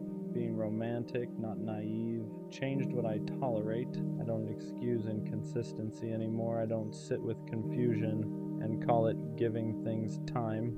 I don't ignore the feeling that something is off just because I want it to work. Before, I'd stay and explain. I'd adjust. I'd wait. Now, I observe. If effort fades, I notice. If respect slips, I address it once. If nothing changes, I leave. Not angrily, not dramatically, just clearly. I don't feel guilty walking away from things that don't align anymore, because walking away isn't punishment, it's protection. I used to think romance meant holding on. Now I know it also means knowing when to let go. I still care deeply, still feel intensely, still believe in choosing someone with intention, but I won't romanticize potential at the expense of reality. I won't stay where I feel anxious, unseen, or unsure of my place. Romance without boundaries is just hope with no direction. And now, my heart has standards, not walls, standards. Being romantic and grounded makes love feel quieter than I expected. There's no chaos, no guessing games, no emotional roller coaster disguised as passion. And at first that felt strange. I was used to intensity proving something, used to anxiety meaning I cared, used to confusion keeping me invested. But that wasn't depth, that was instability. Now, romance feels calm. It looks like consistency. It sounds like clear communication. It feels like not having to overthink where I stand. There's still excitement. It's just not fueled by uncertainty. I don't need constant reassurance anymore. I don't need dramatic gestures to feel chosen. I don't need to be chased to feel wanted. Because when something is real, it doesn't keep you on edge. Being romantic doesn't mean I crave fireworks every moment. It means I value safety with the spark, peace with the passion, connection that doesn't cost me my balance. And the biggest shift, I don't mistake calm for boredom anymore. I understand now that love doesn't have to be loud to be meaningful. Sometimes the most romantic thing is feeling secure enough to just be yourself. Being romantic, not naive, changed how I communicate my needs. I don't hint anymore. I don't water things down to avoid being too much. I don't stay silent hoping someone will just figure it out. I say what I need, not aggressively, not defensively, just honestly, because needing clarity isn't pressure. Needing consistency isn't insecurity. Needing effort isn't asking for the world, it's asking for alignment. Before, I was scared that speaking up would push people away, that if I asked for more, I'd lose what I had. Now I understand something important. If honesty scares someone off, they were never meant to stay. I don't over-explain myself anymore. I don't apologize for having standards. I don't negotiate my needs to make someone comfortable. Romance doesn't mean silence. It means trusting that the right person won't feel threatened by clear communication. They won't call it drama. They won't call it too much. They won't make you feel guilty for wanting to feel secure. They'll listen, they'll respond, they'll meet you where you are. And if they don't, I don't take it personally, because being romantic, not naive, means I'd rather be understood slowly than misunderstood forever. Being romantic with boundaries filters people out quietly. You don't have to test anyone, you don't have to interrogate intentions, you don't have to force clarity. You just stay consistent with who you are, you show up honestly, you communicate clearly. You don't overgive to keep someone interested, and that alone does the work. People who only wanted attention get bored. People who thrived on ambiguity get uncomfortable. People who wanted access without effort slowly fade, and you let them, not because you stopped caring, but because you stopped chasing. Being romantic, not naive, means you don't audition for love anymore. You don't prove your worth. You don't compete for consistency.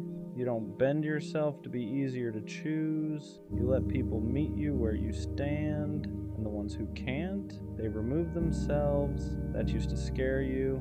Now it reassures you, because the right connection won't need you to lower your standards to keep it alive. It will rise to meet them. And the most romantic thing about that, you don't have to lose yourself to find love anymore. I still believe in love. That part never left. What changed is who I trust first. I believe in myself now. I trust my intuition when something feels off.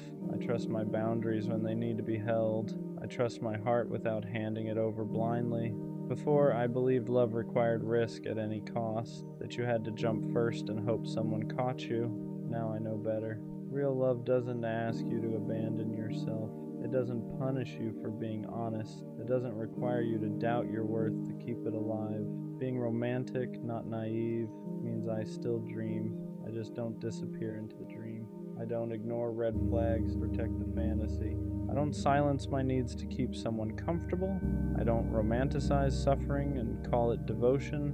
I let love add to my life, not destabilize it. And the biggest shift of all, I don't fear losing love anymore the way I used to, because I know I won't lose myself trying to keep it. That confidence didn't come from love finding me. It came from me finally standing with myself. Being romantic, not naive, means I didn't lose my softness. I refined it. I still believe in love that's intentional, in effort that's mutual, in choosing someone without hesitation or games, but I no longer confuse love with endurance. I won't stay where I feel uncertain. I won't fight for clarity. I won't romanticize someone's potential while ignoring how they treat me now. Romance isn't blind faith anymore. It's awareness. It's knowing that feelings matter, but actions matter more. That chemistry is exciting, but consistency is what lasts. That love shouldn't cost you your peace, your voice, or yourself. I still want something real. I still want depth. I still want connection that feels meaningful. I just won't abandon myself to get it. If someone meets me with honesty, I open my heart. If they meet me with effort, I lean in. If they meet me halfway, I walk the rest with them. And if they don't, I don't force it. I don't chase it. I don't grieve what was never aligned. Because being romantic doesn't mean I accept less. It means I know exactly what kind of love I want. And I'm patient enough to wait for something that doesn't ask me to be smaller, quieter, or less aware. I'm still a romantic. I just finally learned how to protect my heart without closing it. And that's the difference. She made me feel loved, not in a loud way, not in a dramatic way, in a steady way. She checked in, she listened, she remembered the small things, and the crazy part? I didn't know what to do with it. Because when you're used to chaos, consistency feels unfamiliar. When you're used to chasing, being chosen feels suspicious. She wasn't confusing, she wasn't distant, she wasn't playing games, she was just there. And for some reason, that scared me more than anything. Healthy love feels calm, and when you're used to chaos, calm can feel boring. There were no mixed signals, no guessing games, no hot and cold energy. She didn't make me question where I stood, and that was new. I was used to intensity, late night arguments, emotional highs and lows, passion that felt like a roller coaster. With her, it was steady, and instead of relaxing into it, I started looking for something wrong. Because when you've been conditioned to associate love with anxiety, peace feels unfamiliar. You mistake stability for a lack of spark, consistency for predictability, security for missing something. But the truth, nothing was missing. I just didn't know how to receive love that didn't hurt first. Sometimes we don't sabotage love because we don't care.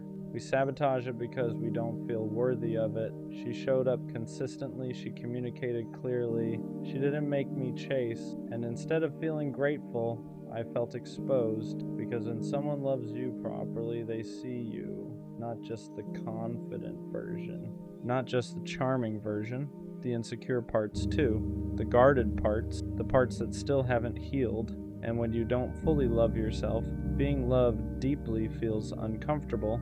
You start thinking, what if she realizes I'm not as solid as I seem? What if she expects more than I can give? What if I mess this up? So you create distance first, you act unsure, you slow down, you convince yourself the timing isn't right, not because she wasn't enough, but because you didn't feel like you were. I told myself it wasn't the right time, that I needed to focus on myself, that I wasn't in the right headspace, that something felt off, but if I'm being honest, nothing was off. I was just scared of being responsible for something real. Scared of being consistent, scared of not being able to hide behind confusion anymore. Because when someone loves you right, there's no chaos to blame, no mixed signals to point at, no drama to distract you. It's just clarity, and clarity means accountability. I couldn't say she didn't show up, she did. I couldn't say she wasn't serious, she was. So the only thing left to question was myself, and that's harder than walking away. You don't always realize what you had while you have it. Sometimes you realize it in the silence after, when the good morning texts stop, when the consistency disappears, when the calm you once questioned is suddenly gone. And that's when it hits. She wasn't boring, she was safe, she wasn't too available, she was intentional. She wasn't lacking spark, she just wasn't chaos. I confused stability with something missing because I was addicted to intensity. And now that it's quiet, I see it clearly. She wasn't asking for too much. She was offering exactly what I claimed I wanted, and the hardest part is realizing she didn't leave because she didn't care. She left because I hesitated. Growth doesn't always happen while you're in something good. Sometimes it happens after you lose it, after the silence, after the distance, after you sit alone with no one to blame but yourself. That's when reflection hits differently. You replay conversations, moments you brushed off, times she asked for reassurance and you gave her half answers, not because you didn't care, but because you weren't mature enough yet to handle something healthy. And the painful part, you finally become the version of yourself that she needed, clearer, more emotionally aware, more ready, but she's not there anymore. And that's the lesson. Sometimes the right person meets you at the wrong version of yourself, and losing them is what forces you to grow. Now the question is different. Do I reach back out, or do I let her have the peace I couldn't give her before because missing someone isn't the same as being ready for them? Regret can feel like growth, loneliness can feel like clarity, but are you actually different, or do you just miss how she made you feel? That's the part nobody talks about. It's easy to want someone back when you finally understand their value. It's harder to admit you might still not be the version they deserve. Reaching out isn't about easing your guilt. It's about being certain you won't repeat the same pattern. Because if she loved you right once, she deserves someone who can love her right back. And if that's finally you, then show up differently. If it's not, let her be loved properly by someone who was ready the first time. Being ready isn't about having your life perfect, it's about emotional responsibility. It's about being able to communicate without shutting down, being consistent without feeling trapped, being vulnerable without running when it gets real. I thought being ready meant having money right, career right, timing right, but she didn't need perfection. She needed presence. She needed reassurance without having to beg for it. She needed clarity without having to decode it. She needed someone who didn't confuse peace with boredom. And the truth, I wasn't emotionally disciplined enough. I like being loved, but I wasn't ready to love back at the same level. And that's the difference. Being ready means you don't just enjoy the love, you reciprocate it fully. Was losing her a mistake, or was it a lesson I had to learn the hard way? At first it felt like a mistake, like I let something rare slip through my hands, like I fumbled the one person who actually showed up right. But the more I sat with it, the more I realized something. If I wasn't ready, I would have hurt her eventually. Not intentionally, not maliciously, but through inconsistency, through hesitation, through emotional immaturity. And she didn't deserve that. Sometimes the loss isn't punishment, it's preparation. Preparation to become the version of yourself who doesn't run from healthy love, who doesn't confuse peace with boredom, who doesn't sabotage stability. Maybe she wasn't meant to stay forever. Maybe she was meant to show me what real love looks like, so I'd stop settling for less and stop being less. And that doesn't erase the regret, but it gives it meaning. Will she ever know how much she meant to me? Probably not in the way she deserved, because when she was loving me out loud, I was loving her quietly. When she was certain, I was unsure. When she was present, I was half in. And now that I finally understand her value, it's in hindsight. But here's what I do know. She raised my standard, not just for what I want, but for who I need to be. She showed me that love doesn't have to be chaotic to be real, that consistency isn't boring, that reassurance isn't weakness, that stability is rare, and maybe she'll never know how much she changed me. Maybe she'll never know that losing her is what forced me to grow. But one day, when I love someone the right way, fully, clearly, consistently, a part of that will be because of her, because she loved me right, even when I wasn't ready, and that's something I'll always respect.